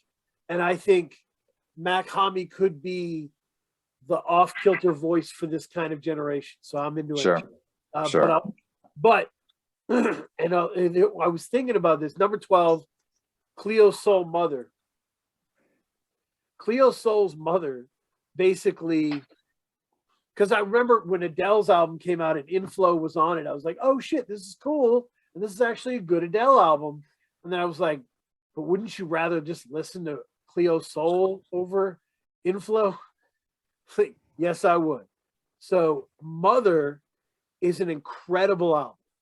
I love this album with all my heart. It is a long album. Like it's not a lot of tracks, but they're long. There's multiple 8-minute songs on this album. And she sings her ass off. She's got a beautiful voice. Have you heard Cleo Soul before, Kay? Yes, I think so. Yeah. She was on the Salt album. She did a lot of Salt stuff. Right. Cleo Soul, this album is literally about a mother's love for her child and for these relationships in the world. And so you can listen to these songs and they would sound corny to some people. Like they're just really sincere, you know? Mm-hmm. And instead they're just beautiful and very human. And it's because of, I mean, Inflow's great and the drums knock, but like the songs on here, Heart Full of Love, We Need You, Build Me Up.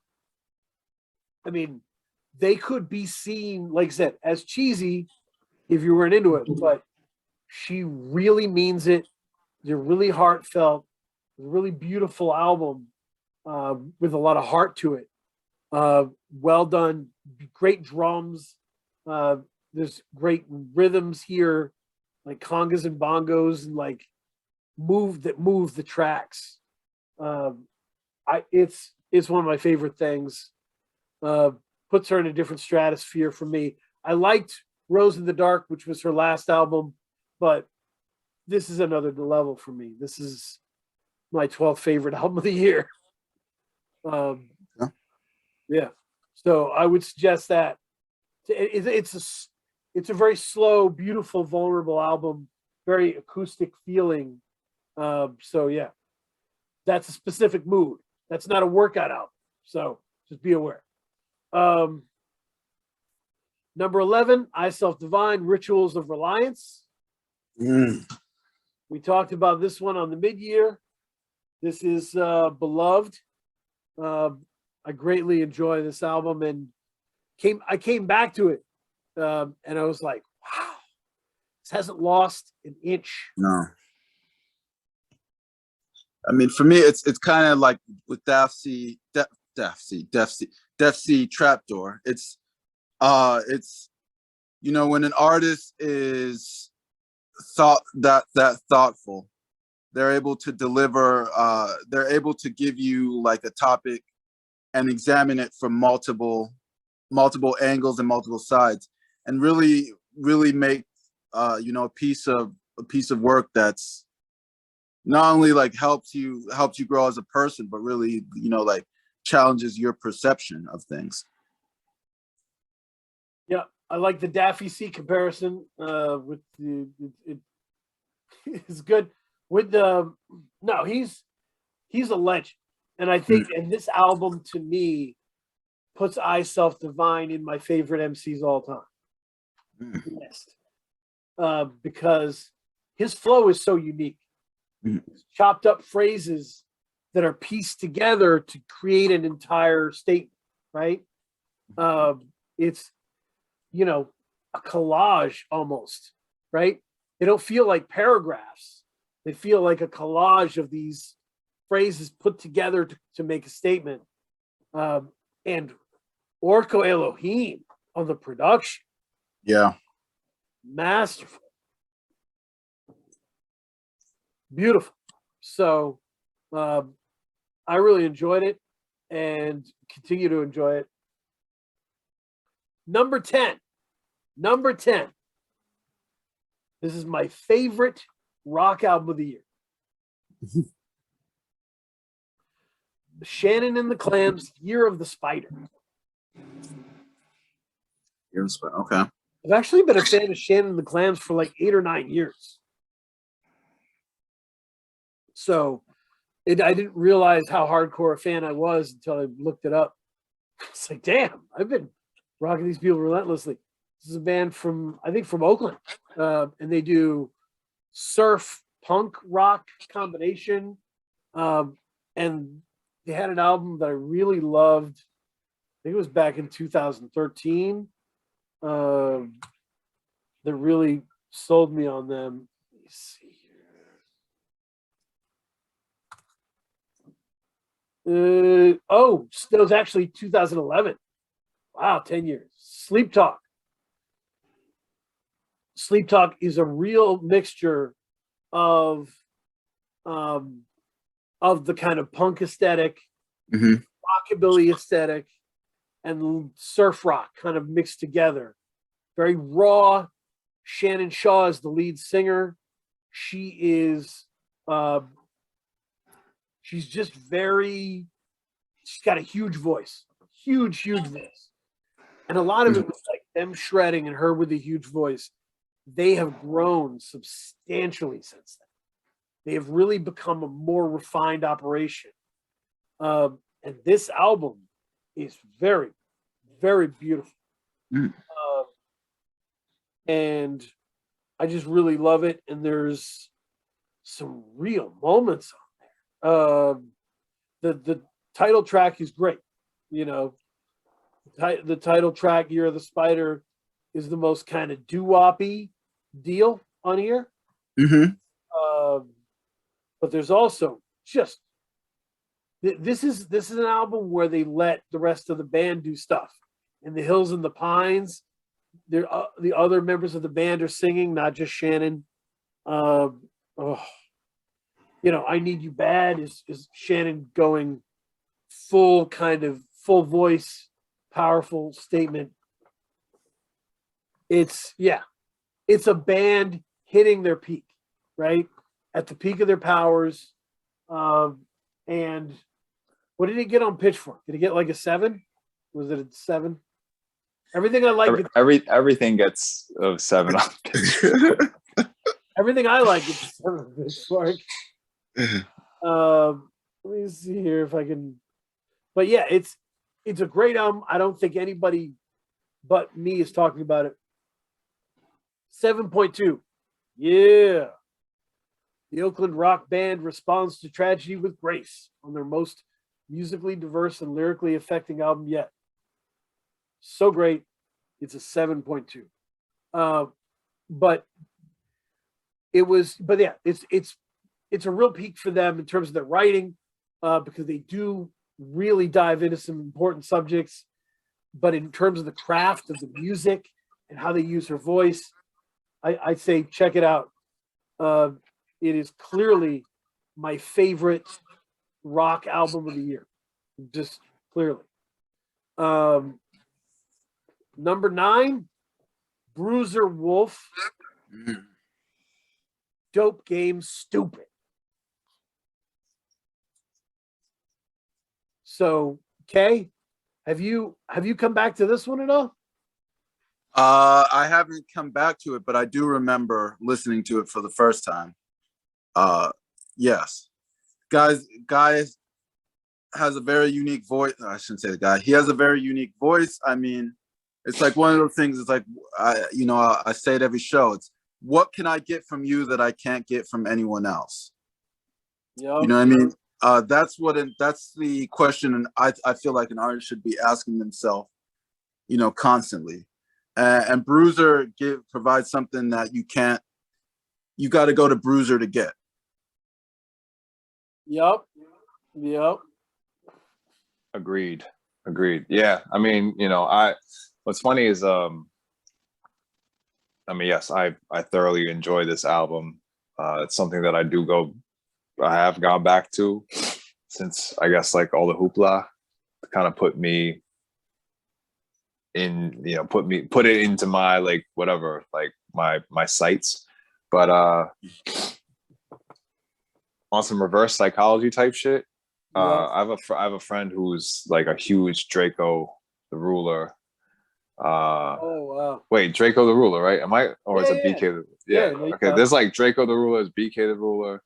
Yeah, all of there's which a lot all of whom are super ill. Like I fuck with both of them. I fuck with Draco. But I'm actually a more recent convert. You know what I mean? But yeah. to the friend who was like a big Draco guy, I was like, yo, you should tap in with this guy named Bruiser Wolf. I think you'd appreciate it because if you like folks like Draco and Remble, Yep. with their sort of like quippy, Right. yet like insightful street, you know, whatever lessons, basically. Yep. You know what I'm saying? Like you'll definitely fuck with Bruiser Wolf. Also that like kind of like, you know, unique pocket that he's sort of like tapping into or rapping in, you know what I mean? Yep. Similar to like I don't know, similar to like, yeah, somewhere between the E40 and like a Draco the Ruler, I think is where I put Bruiser Wolf. Makes sense. Yeah. Yeah. Yeah, and he writes in these one-liners. I think he gave an interview where he's like writing one-liners on like napkins and stuff. He's like piecing it all together. Yeah. Which the reason a lot of people aren't doing that, and it sounds so unique, is because I'm sure it's incredibly fucking hard to just have like 1,000 jokes and piece it together into a song. Well, it's hard to sell it if you don't have charisma. It's hard to sell it if you lack like the voice and the animation or whatever, like the pomp. I guess like the pomp in a way to like do the thing, you know what I'm saying? Like Yep. or the gusto. Not necessarily you don't gotta be pompous, but you know, you gotta have some gusto, which is like something I go back to. Yeah, you gotta have the spice. You gotta have the spice. You know what I mean? So I mean that's what like like the way people talk about like that's why I go back to Draco the Ruler again. It's just like, like the one-liners you can get from this guy, it's like Draco is like Bruiser Wolf and Prodigy put together to me, where it's just like these like crazy, like very nuanced kind of like street like coming from a lived experience on the street or whatever, right? But then like these like life lessons are like packed within this thing about like, you know, an op, you know what I'm saying? Or like, you know, but yeah, Bruiser, like, Bruiser Wolf has like that pizzazz to like do the thing where it's just like, you could string all these like one-liners and pack a lesson into it as well, is what I'm trying to say. And I would say, like the same way I said, Andrew has the best first song of the year for me. Mama Was a Dope Fiend might be my favorite ending song of the year because the whole time I think people are enjoying the one-liners, the odd flow. They're like really into this and having a fun time. And Mama Was a Dope Fiend is a serious song. The way he performs it is very serious, and it's great. It's just a great way to close it and to be like real shit in here, you know? So I dig the world of that. I think the decision to close on that is just absolutely pitch perfect. And one of the things something fresh. Not all fun and games, you know what I'm saying? Like there's reality here. Yeah. Levels of this shit. Now, number 8, I don't think I should talk a lot about because I wrote a jillion words on it. It's my favorite album of 2021. Anybody who hasn't read the piece, I actually wrote about why this is my favorite album of 2021, and I got Willie Green to give me a little blurb on what makes this album special. Willie Green has been with Prem since the beginning. So hearing his commentary on what makes this album the maturation that it is, that meant everything. That was incredible. I can't thank him enough. I can't thank Prem enough for sitting with me and talking to me about it. Kay, do you have anything to say about this one? Yeah, I think I think Death on the Installment Plan. I go back to that at least twice or 3 times a week. That's like one of my favorite songs that have come out this year. I just think it's phenomenal. Yep. And No. this whole project was really great. And he did a lot of work, because what I liked about it is the diversity of producers on it. Mhm. But I think that he had, is it Little Brother? Is it no Large Professor? Small pro. Small Professor. Small professor. Yeah, small pro. I Super knew they were ill. emphasizing that. Yeah, I thought the chemistry him and Small Professor had was incredible. I mean, shout out Brain Orchestra, Apollo Kids. Yeah. Oh, man. You know, Brain Orchestra did great work. Lots of people did just killing it. Messiah Music on that. Yeah. Too. Yeah, Messiah Music, Small Pro, Yeah. crazy, super Yep. crazy. This is also another one to the list of like statement albums around kind of like what would be the I don't know what you want to call it, but like it's like a certain level of a certain lane of like narrative that isn't about it. I don't know. Maybe someone could change this later on or whatever. Change my mind on this, but like I feel like this and Def C, for instance, have like a very just do a lot of justice to like the so-called ordinary so-called working man narrative. You know what I mean? Good Where point. it's kind of like the blues on just like, it's not like blown out superhero, whatever. Right. Like it's not this big fiction around like inflating the ego, so to speak. Right. You know what I mean? You know, it's not this like Conway King of the Hill or Griselda or even Wu-Tang in a lot of ways, where it's just like it's not Rum Diary. It's much more Hunter Thompson Rum Diary than it is any of that. It's like some Tom Waits kind of shit. You know what I mean? Yep. Which like, yeah, I think is it's relatable to. There's like a certain level of like relation that you get to that, because like not all of us, not, you know, if you're not in the streets, there's only so much you could tap into with certain artists, you know what I'm saying? Certain things, especially in like the underground rap, whatever grimy street shit or whatever. Like if you don't know a lot about that life or whatever, or if you know, there's only but so far you can kind of go with it, especially with certain folks and how they channel that energy, you know what I mean? Right. And how they choose to speak about it. But like with things like this, I feel like, you know, these are like in the lane of, I guess, like your A$AP Rock sort of. But you know, I'm not trying to compare them either. I don't want to compare anyone to anyone else, actually, honestly. But yeah, this is that like this is like some bluesy type rap. I really fuck with it. I think Prem does. I think Prem is like a really brilliant fucking writer. Oh yeah, 100%. So yeah. I will say to number 7, we're talking Raquel Rodriguez, Sweet Side. I will ride or die for this album. I will not give up. If you've ever loved R&B and the history of it, you know, Toni Braxton to, you know, Mariah Carey, you will love Sweet Side because it showcases all these angles, all these different angles of R&B very intelligently. And a beautiful voice, and I just think it hits perfect.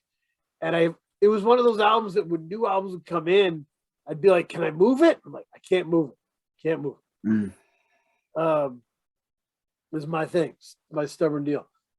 I raised my New York pizza to that album. If you want more details, we talked a lot about it on the mid-year as well. So yeah, still holding strong. Number 6, Haram, Armand Hammer, Alchemist. You know what? It turns out this is a really good album. You know what? Yeah. This is a really good album. And I think I had fallen out of it for a while because like there was too many people arguing about it. And I was just like, I'm going to listen to other stuff. but Kay, we went to that show. Yeah. And you were like, man, I've been listening. This shit is good. Yeah, I think seeing it live really unlocked it for me. Because I think listening to it originally, I think my criticism was that I didn't feel that chemistry between the two. So seeing it live and seeing them bounce off of each other and seeing them, you know, the reverence that and respect and love that they had for each other kind of opened up the album for me and made me appreciate it and see how like what they were rapping on each song was connected. Like I felt a connection watching them live more so than I did listening to them. And you had felt originally that like they were making different albums. Yes. And that was kind of, and I think that's a valid thing, but I it's such a memorable album. Yeah. Yeah. It's such a, yeah. Yeah, I think this is a special moment in their canon. Yep. And you know, I don't think this isn't Paraffin or like a normal like Arm & Hammer album, because you know you have the Alchemist in there, and it's something different. You know what I mean? I wouldn't even compare it to like Shrines or anything else. It's a different sort of energy. But also I like the fact that it started to make sense to make more sense to UK when you saw them live. They are a motherfucking force live. Like, I saw, you know what I mean? Like I don't share your same sentiments as far as like those two making two different albums when you hear it or when you first heard it, so to speak. But also like I can understand, but more so I love the fact that you like that started to connect once you saw the thing in person, because I've had that experience with other artists or even musical forms before, you know what I mean? And I was just like, oh, once you see it in front of you, it's just like, oh, this makes sense. And you see it kind of in its like cultural element as well. You know what I mean? Yep. Yeah. Yeah. One of my favorite K Diggy moments of the year was K just picking apart this album and saying, you know, I don't get it. But in a loving way, not in a shitty way, not in a takedown way. So I just adore that. And for me, I'll always remember this album as an incredibly emotional Woods album, where he gave some incredibly emotional verses that were very tapped into his emotions. And where over Alchemist production, Elusive became this incredible instrument. Oh man, I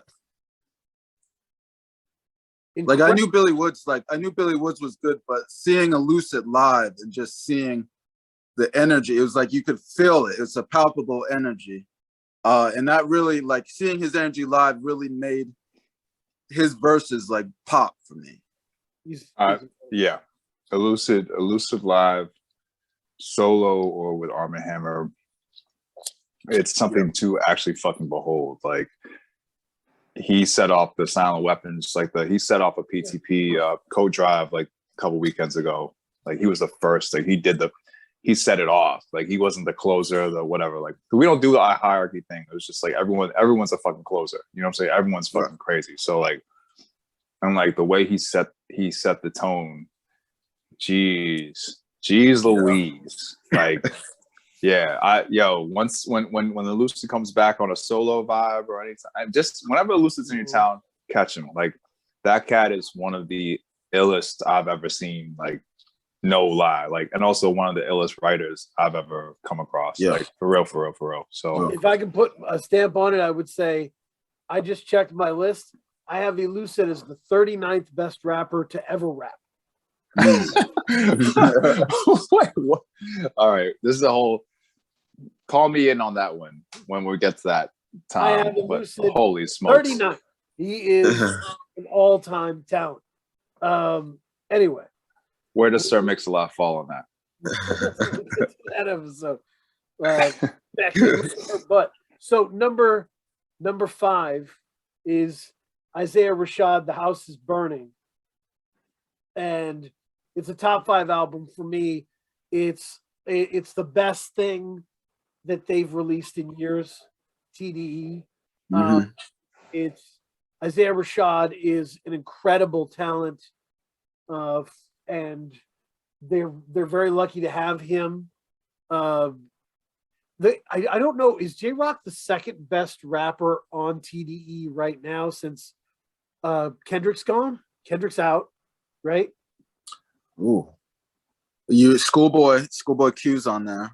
Schoolboy Q's on there, but I think J Rock has an argument. J Rock has. I have to hear. I would have to hear. I was talking to Dylan Cinemasai about this album, or rather, like he recommended it to me as well. I have not tapped in yet, but I'm meaning to, or rather, it's on my queue. But to hear also that J Rock is still rapping, because also I have not paid attention to TD too much, but I was a big Schoolboy Q fan. Yeah. Out of all of them, Love Q. the most, to be honest. So if you're telling me like J Rock outshines Q in your world or whatever, then I'll definitely check. I mean, yeah, I'm gonna check this regardless. Yeah, Rashad. Yeah. I mean, this is an incredible album because TDE had a sound, but I think it started to bury them a little bit. I think that the soft tones of their sound started to wear down a little bit in the public sphere because production's gotten so inventive. The House is Burning allows him to pull Duke Deuce into the song and like really bring in rambunctious elements, right? Tut, shout out Tut, who's coming, YG Tut, like bring in these people that are like really killer, interesting Southern acts from Memphis, and merge what he does and what they do with the TDE sound into this new thing. It's really beautiful. And by the way, there are people who are like, this album isn't about anything lyrically. It is. You have to find it. He's really nonchalant, but nonchalantly talking about terrifying things. And that dichotomy is important. I guess you want to know more about that. The Dead End Hip Hop review of this album. You know who sits in? Yo Phillips joins the discussion. And they ask Yo Phillips to explain what he thinks the title means, and that is an important moment. Yo Phillips. I have to tap into that. Yeah, to tap into Dead End Hip Hop a little bit more too. Yeah, no, great. I had my reservations because, from what I understand, when they reviewed Shrines, I think someone was shitting on Akai Solo, and I want that person's head on a stick. Because that's fucking asinine. You listen to Arm & Hammer's album, and so like, and you don't understand Akai Solo, like what the fuck is wrong with you? Akai Solo is gonna look, just understand. That's all I gotta say. No, that's cool. I mean, they come to the table usually with a bunch of different opinions, and yeah. So it's not a consensus deal. So no, I respect it. But what the hell was I gonna say? Oh, it's like when people say that shit about like Maxo Cream, like he's not rapping about it. He's not talking about anything. It's just like, what are you talking about? Like, yeah, it's kind of weird. It's weird when people, because they're like making, they're in a certain pocket, or like they're doing a certain form of like rap, like all of a sudden they're not, they don't have so-called content and like substance or whatever. Like, nah, man, you gotta relax. There's people who hear Southern rap and can't hear it as anything but stupid. East Coast ears, right? Typically how it is. I think that's what it gets covered up as, but I don't know. I feel like there's like a subtly like, I think there's like a weird racist element to that shit. Honestly, like, what are you talking about? That makes sense. I mean, to be real, you know what I mean? Like, People can argue all they want and be like, oh no, it's just technicality. It's just like it's East Coast shit, but you're not used to the drawl or whatever. It's just like, come on, yo. Like we all grew up on the fucking Scarfaces, and I mean, you listen to like Riding Dirty, like Bun B and Pimp C are both like we grew up on Outkast and all that shit. Fuck out of here. Like I don't want to hear that shit. I don't want to hear that shit. Like makes sense. So yeah, anyway, that's my like spiel about that. I really fuck with the Maxo. What I did hear about the Max, what I did hear from Maxo Cream's album thus far, like I really actually like that. That shit opens up crazy too. So crazy. That's I know previous episode, but just want to big that up.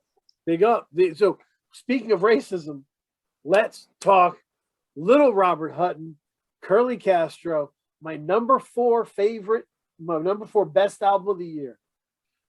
I really had to wrestle on this and just I put it in a playlist with I Self Divine and listened to each song back to back, and it was a beautiful experience.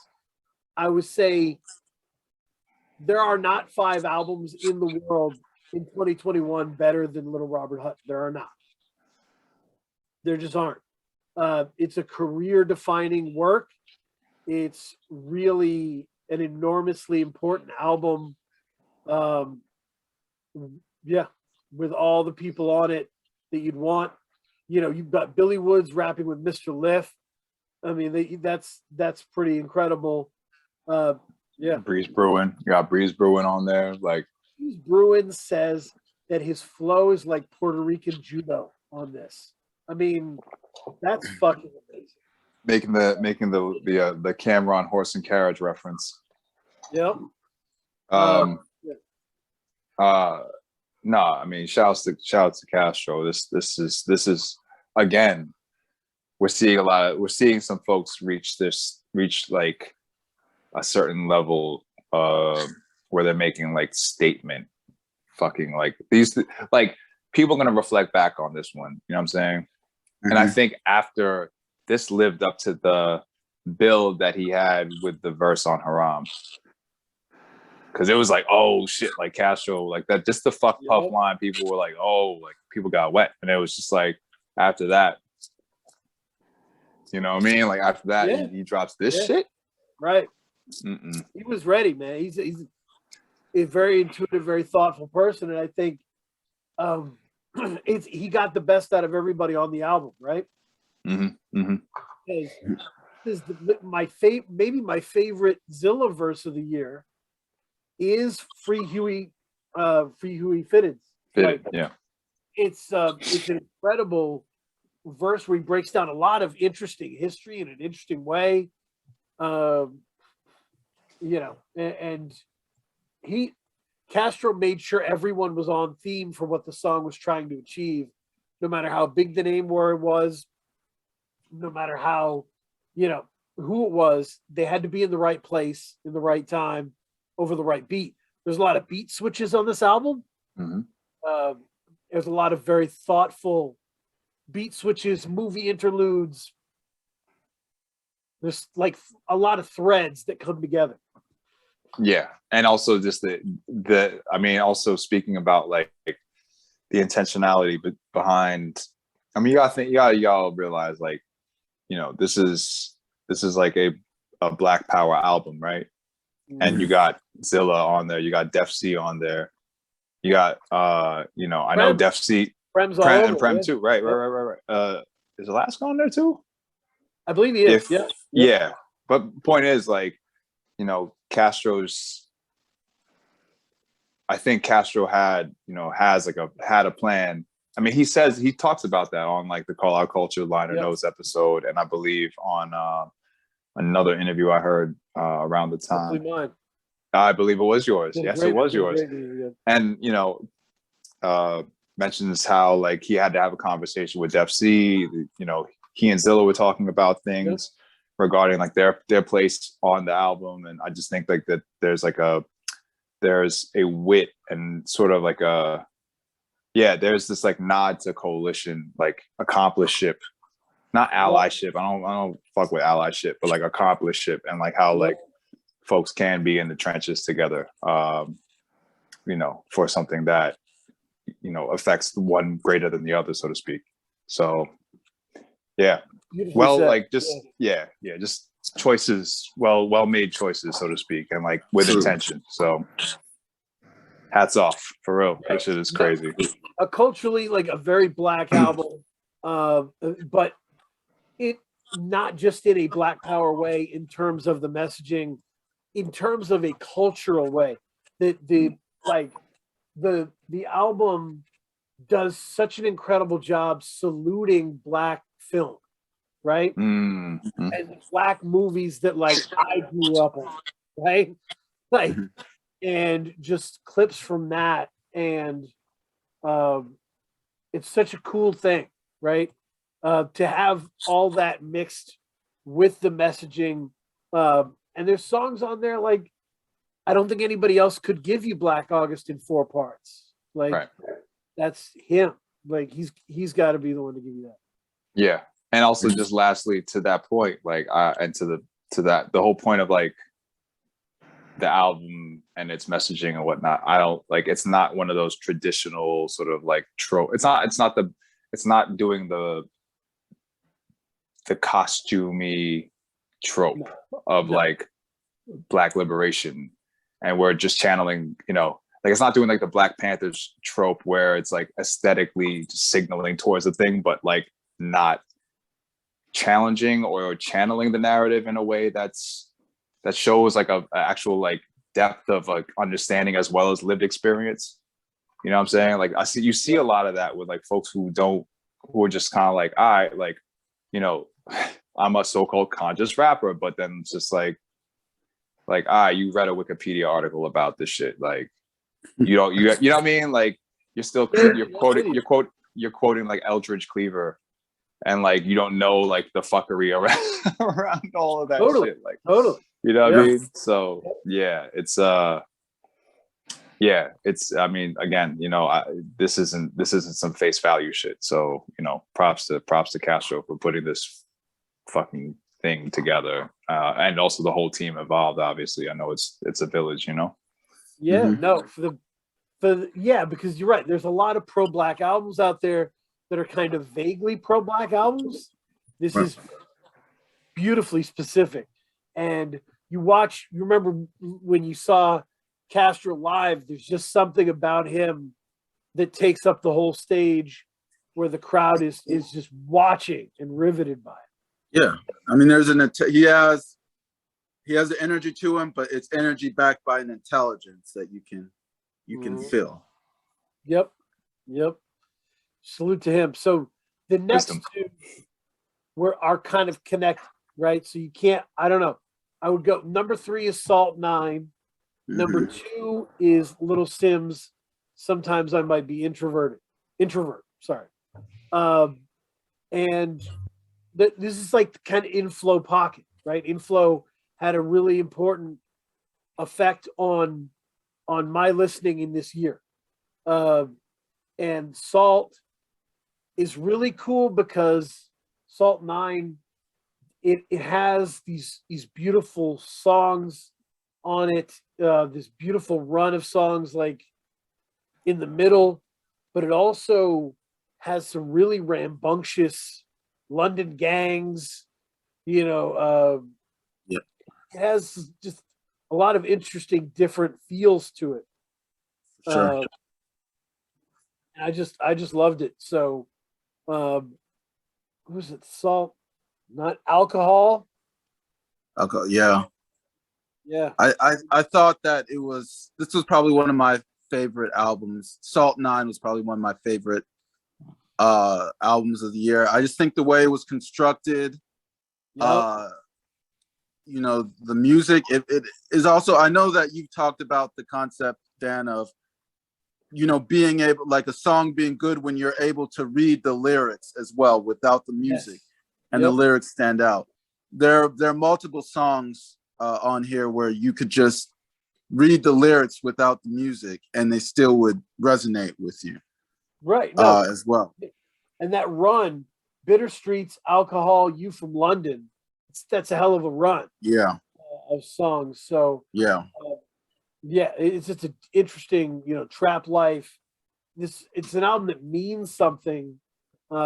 but it's bangable in the car. Great mixture of voices. Absolutely. You from London is one of my, and that's, it's funny because I think it's a jam, but when I accidentally, not accidentally, I watched a lyric video of it. So the song with lyrics. And when I saw the lyrics and what she was actually singing about, it was like, wow, like I've heard this song like 10, maybe 10, 20 times, and I did not pick up on that. That's awesome. That's a great album, dude. Little Sims, Sometimes I Might Be Introvert,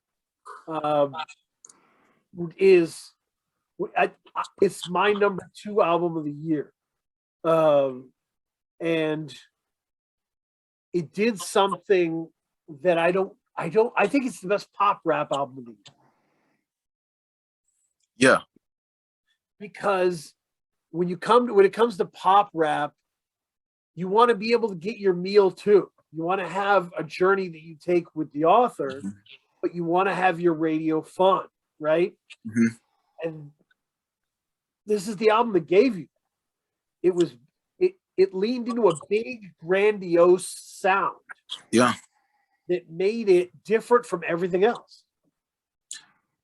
Yeah, I think this was one of those star-making albums. You know what I mean? Like this year, this was a huge year for Lil Sims. I mean, she was in the latest Venom, the latest Marvel movie. Yep.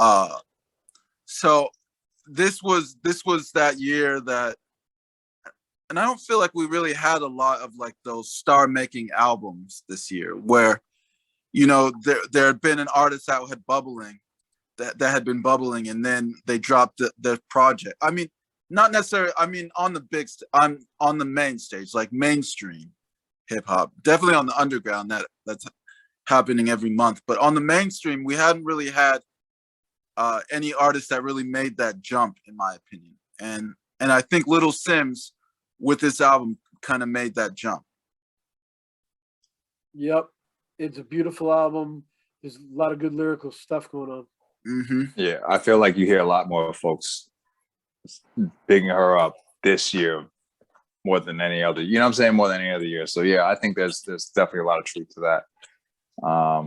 I still got to really tap into this one as well, but it's one that I've been meaning to hit. Yeah, I do. I fucks with Lil Sims though, for sure. Absolutely. So, hell yeah. She's not new. She's been dropping hot shit for 4 or 5 years now. 5 years now, some shit. Yeah. So it's hot. So she's and Woman is such a great single. It's such an incredible video. There's such an elegance to the way she carried herself with this stuff, where you can, whether you're watching her on the NPR Tiny Desk or in videos, she's like wearing something cool in an interesting environment, and the cinematography is amazing. She's one of those people, like, if she's doing it, it's going to be done well. Absolutely. Intentionality. There we go. Yep. I Love You, I Hate You is an incredible song. She bared herself in a lot of these lyrics. There's a lot of sincerity there, and her flow is awesome and part of that Nigerian UK wave. But really, to your point, Kay, the organization of this makes it marvelous, right? Makes it a great journey. Yeah.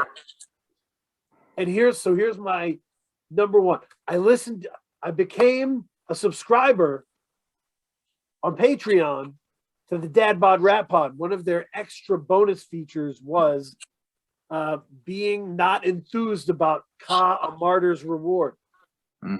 Yeah, they do. They've been some critics of Ka, which I attribute that to their like super West Coast. I do call that some West Coast shit though. Oh, I mean, but they're in different levels. The other stuff. I think Damone is not really into it, but I think it has been in the past. But I would say none of them feel connected to A Martyr's Reward, and I think their point was he had this incredible run of like, this is about samurais, but it's about me. This is about chess, but it's about me. This is about Greek mythology, but it's about me. And what is this about really? And I was like, that's why this is so much better to me than Descendants of Cain. This album, what is it about? It's about Kasim Ryan. Mm-hmm. Yeah, agreed. Agreed. This is a very personal album, Mhm. and it's just very, it's incredibly clever in terms of the bars. You know, I need all that. Come on. Stop. You know, what he, I, this is my favorite album of the year, and it's, you know, we talked about it a little bit when we talked about the Mick Jenkins Elephant in the Room, right? Where, you know, when you put out these grandly designed utopian albums, right, that are worlds people can live in, people get addicted to that. Mm-hmm. And they want it again. Mm-hmm. If you don't do it, they're like, this one really isn't that. But because this shed that, I felt like there was so much more of him in it. Yeah. Yeah. Lines from Peace, Peace, Peace. Sad to say, there's just so much, you know, with all my heart. There's so much in here that is about healing. Mm-hmm. Yeah. Yeah. I think healing is. Oh, go ahead. No, go. Yeah, go. I was gonna say. I think this album, because my introduction to Ka was a couple of years ago through Dan, and my initial reaction to Ka was I was very detached. Like he's very stoic in a way. Mm-hmm. And I think with Descendants of Cain, like near the end, particularly Mimi, I Love, we started to see more of his personality. And then with this project, more he started displaying more sides and more angles of his personality and charisma that I hadn't seen in past projects. And so that's why it really resonated with me, because he kept his high level of penmanship. And his thoughtfulness and his his craftsmanship for his craft for lyrics, but at the same time he started to inject more of his personality into the lyrics. Right. Yeah, I think all of his albums, because like speaking to folks who like, I don't know, all right, put it like this, like you can go back to Grief Pedigree.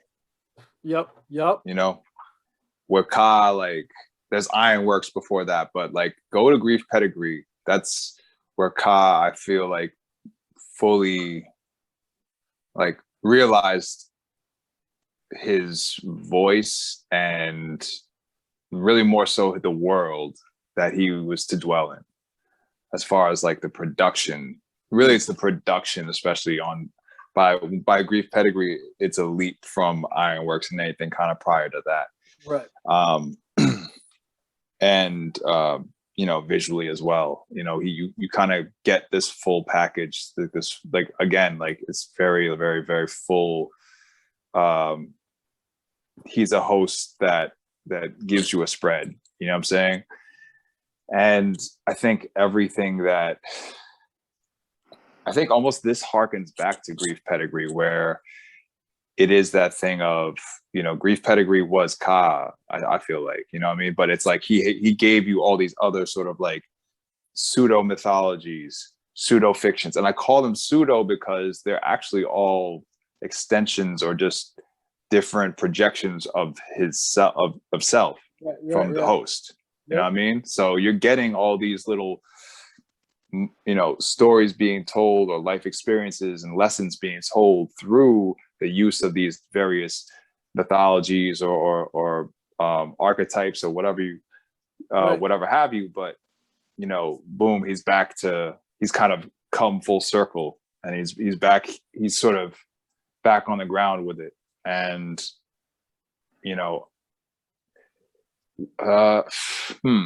I think, I don't even know if I'd say that it's even more charisma or anything like that. I just think like after all that traveling, you're gonna have some shit to say. You're gonna have more things. And after the year and change that he's had, but since Descendants of Cain and making and dropping that, and then what was it, 2020? Like this album was definitely like penned in 2020, 2021. I feel like you could hear that in songs like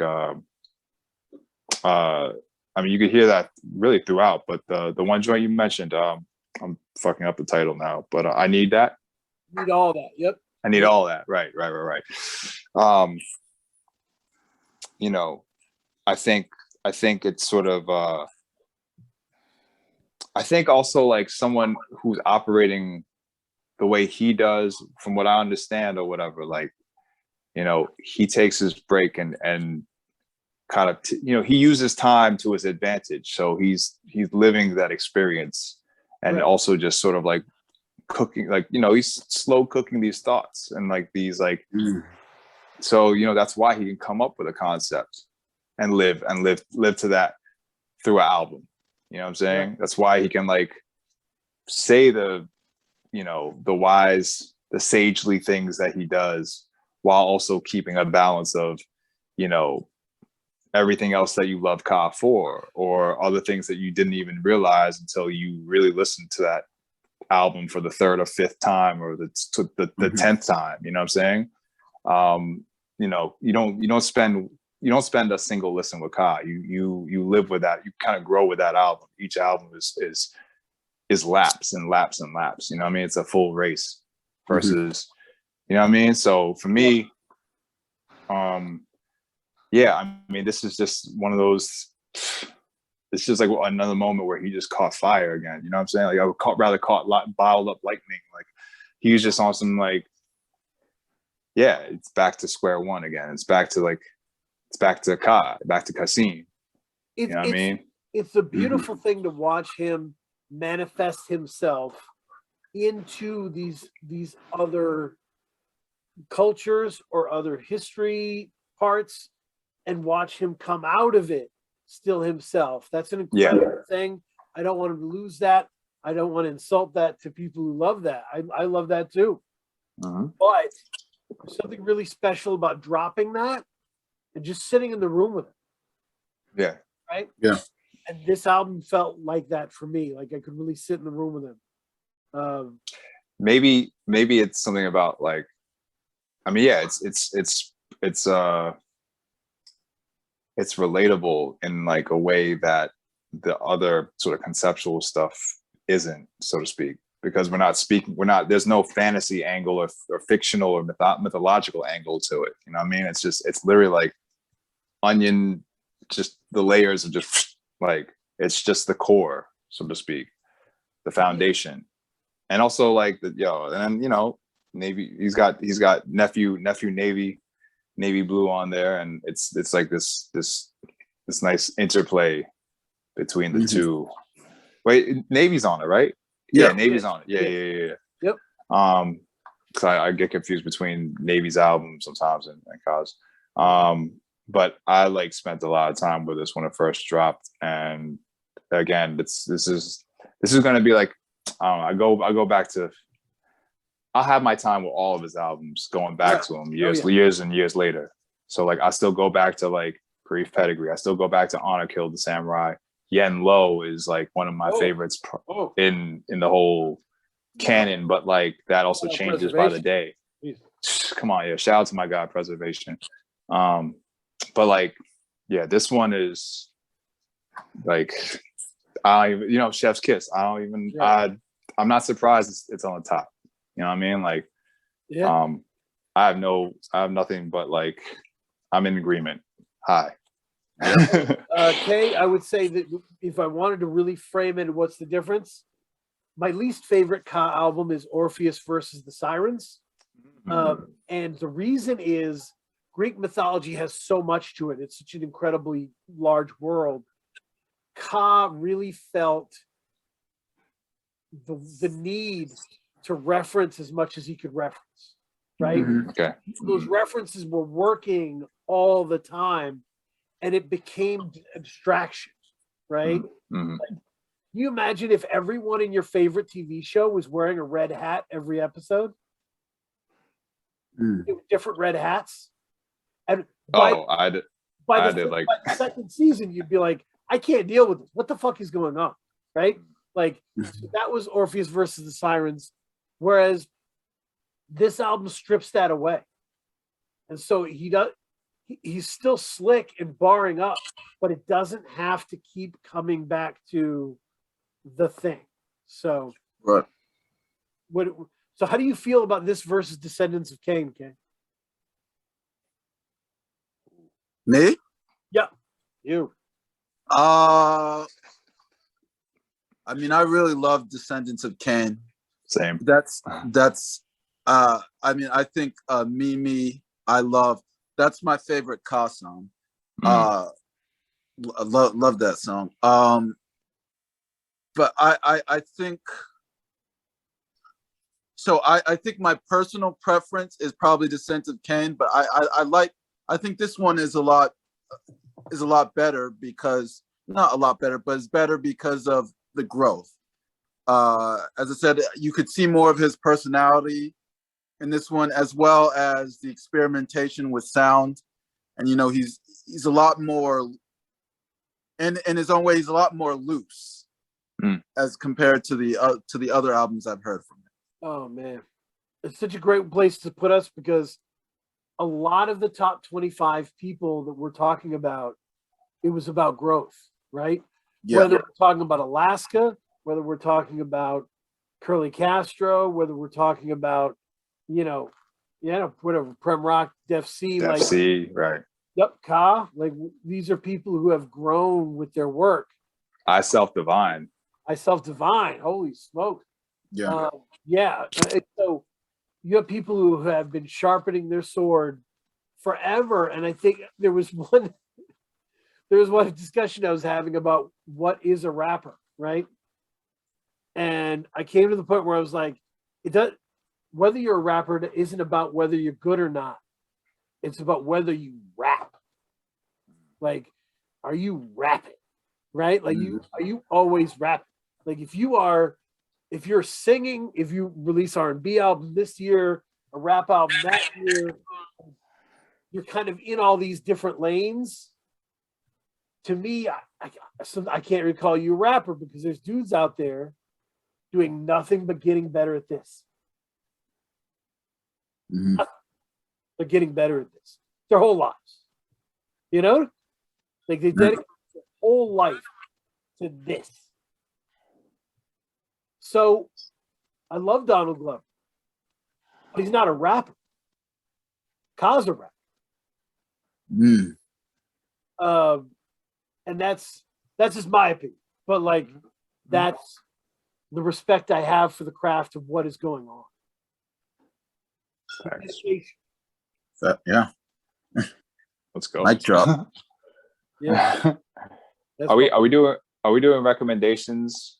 I think instead of recommendations, if you have one, you can throw it out there.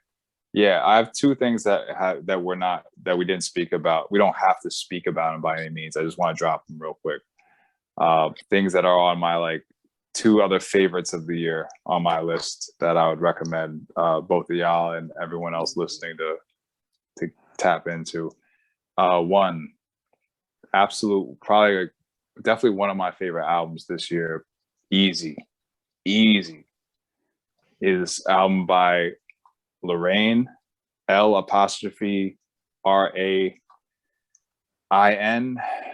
I just want to make sure I'm not fucking up. Yeah, it's one N.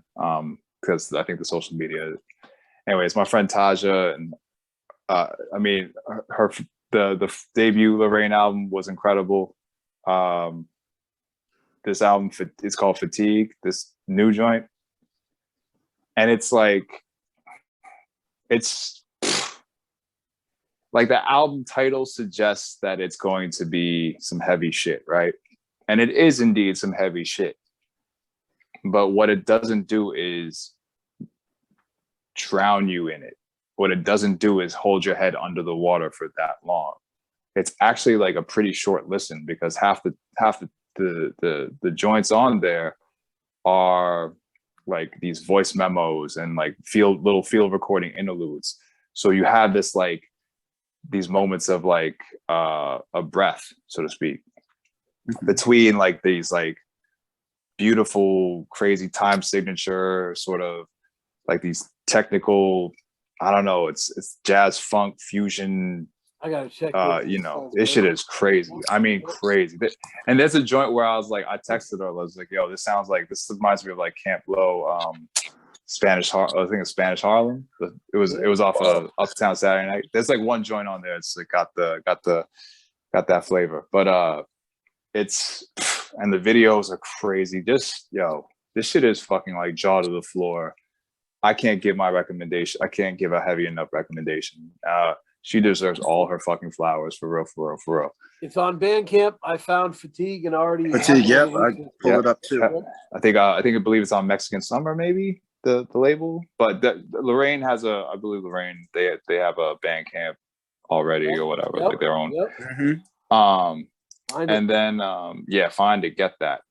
It's gorgeous. And see them live because you will probably cry. Then you also have Killer Priest, who had one of my favorite albums of last year with Rocket to Nebula. Yep, you know, Killer Priest has a lot of releases definitely every year, I feel like, right? I tapped out for decades, like since Heavy Mental, I kind of tapped out. Yep. But you know, and there was a Killer Priest round table, I believe, right? I did it with Castro and Sharif. Yep. Yeah, and that was brilliant. And there's a lot of great points there. What Killer Priest did after that round table this year, was Lord Son Heavy Mental 1.1.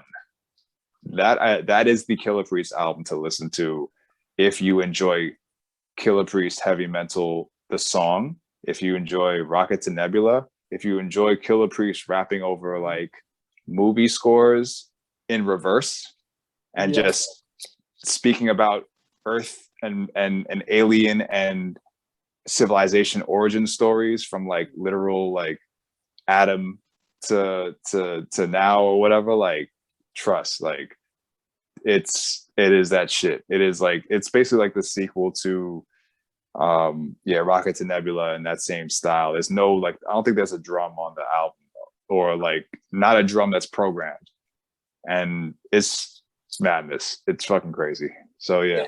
And shout out, it's Summer's End Cafe as well, which Big Flowers covered for Dutopia.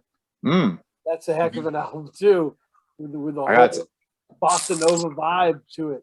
I gotta tap into that one. Yeah. But shout out to Flowers. Shout out to the Dutopia column. It is brilliant. And also thank you for the love on some of the PTP stuff that's been highlighted over there. Been loving it. Yeah. So Kay, give me one thing in 2022 that you'd like to see more of. The theme is intentionality. I really want to start seeing people's best shots. Let's go, Kay. Particularly on the mainstream. I think the underground is, I don't worry about them, but the mainstream artists, the big stage, I don't see anyone. I don't see anyone doing anything new. I don't see anyone really pushing their level of skill. I'd like to see more of a focus on craft as opposed to just making product. Yeah, let's fucking go. Let's go, Kay. Yes, I love it. So I would keep tuned in. With PTP, Free Music Empire. Read some bell hooks. Rest in power, bell hooks. Rest in power, Greg Tate. Come on. Yep. Still miss you, Prodigy Scorsese. RIP and love. Facts.